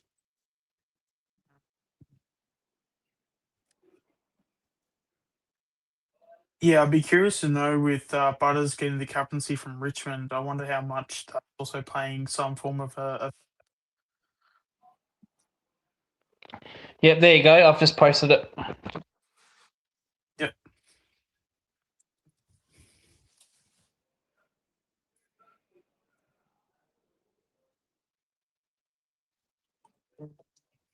That's the Matt's name says mobile.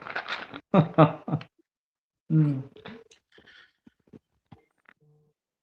right. Yeah, so are you ready to go, Lucas, in terms of your stream? Just give me can you stay on here for just a couple of minutes? Yeah, I can stay on. If you're gonna go, Sean, I'll stay on. No, yeah, I can be on for a few more minutes yet. Okay. I'm gonna leave just to do some things backstage, and then I'm gonna give you the thumbs up in the chat, and then you can do what you want with the stream. Okay, awesome, sounds good. Okay. All right, Void goes. Out of all of the three other clubs, Butters can become the new captain, but not at Collingwood. Who's the third one? So you got Richmond, Geelong. Who's the other team? Is it Bulldogs? Do we know who the other team could be? No, it'd only be Richmond. It'd only be Richmond. Geelong, I don't think so. I don't think Dogs either. He could be the captain at Geelong. Geelong don't have a ton of leadership. Just trying to work out what the other club was. It's only three. It's only Richmond, Dogs, and Richmond. Richmond, Geelong, and Dogs. That's it. Oh yeah, okay. So there's Dogs. Mm. Yeah, no, I'd actually agree with that. I think he could be captain at either of the clubs actually. Now that I think about it. Chris, do you have any questions for the stream at all? Well, yeah. Are you a fan of getting Stringer? Yeah, we discussed this previously in the stream. In terms of football ability, I'm happy to have him. Just think that he's going to be a bit of a. It's going to be interesting to see how we handle him outside of that, though. No, Oh, I wasn't hopefully he happy. comes in and plays well if he turns up, and yeah, we'll see how that works out if we get him. Look, I think Butters is going to Geelong. I was sort of disappointed today that we didn't get him, but it's the way it is. I think he's going to Geelong. I think he's going there for sure. Yep. Yeah. And is there any players out there, Chris, that are realistic that you would like to get a Collingwood? Well, of course, I want Lockie Neal. Look, I wouldn't mind Stringer, only if like he was good against Adelaide. I wouldn't if we can get the Stringer to play for Essendon. I would mind that. I wouldn't look. I want Ballard because I think our defence is sort of suspect. Look, I would rather Stringer over Hogan. I want Stringer over Hogan. Wouldn't mind Riccardi, but it looks like he's staying in a GWS.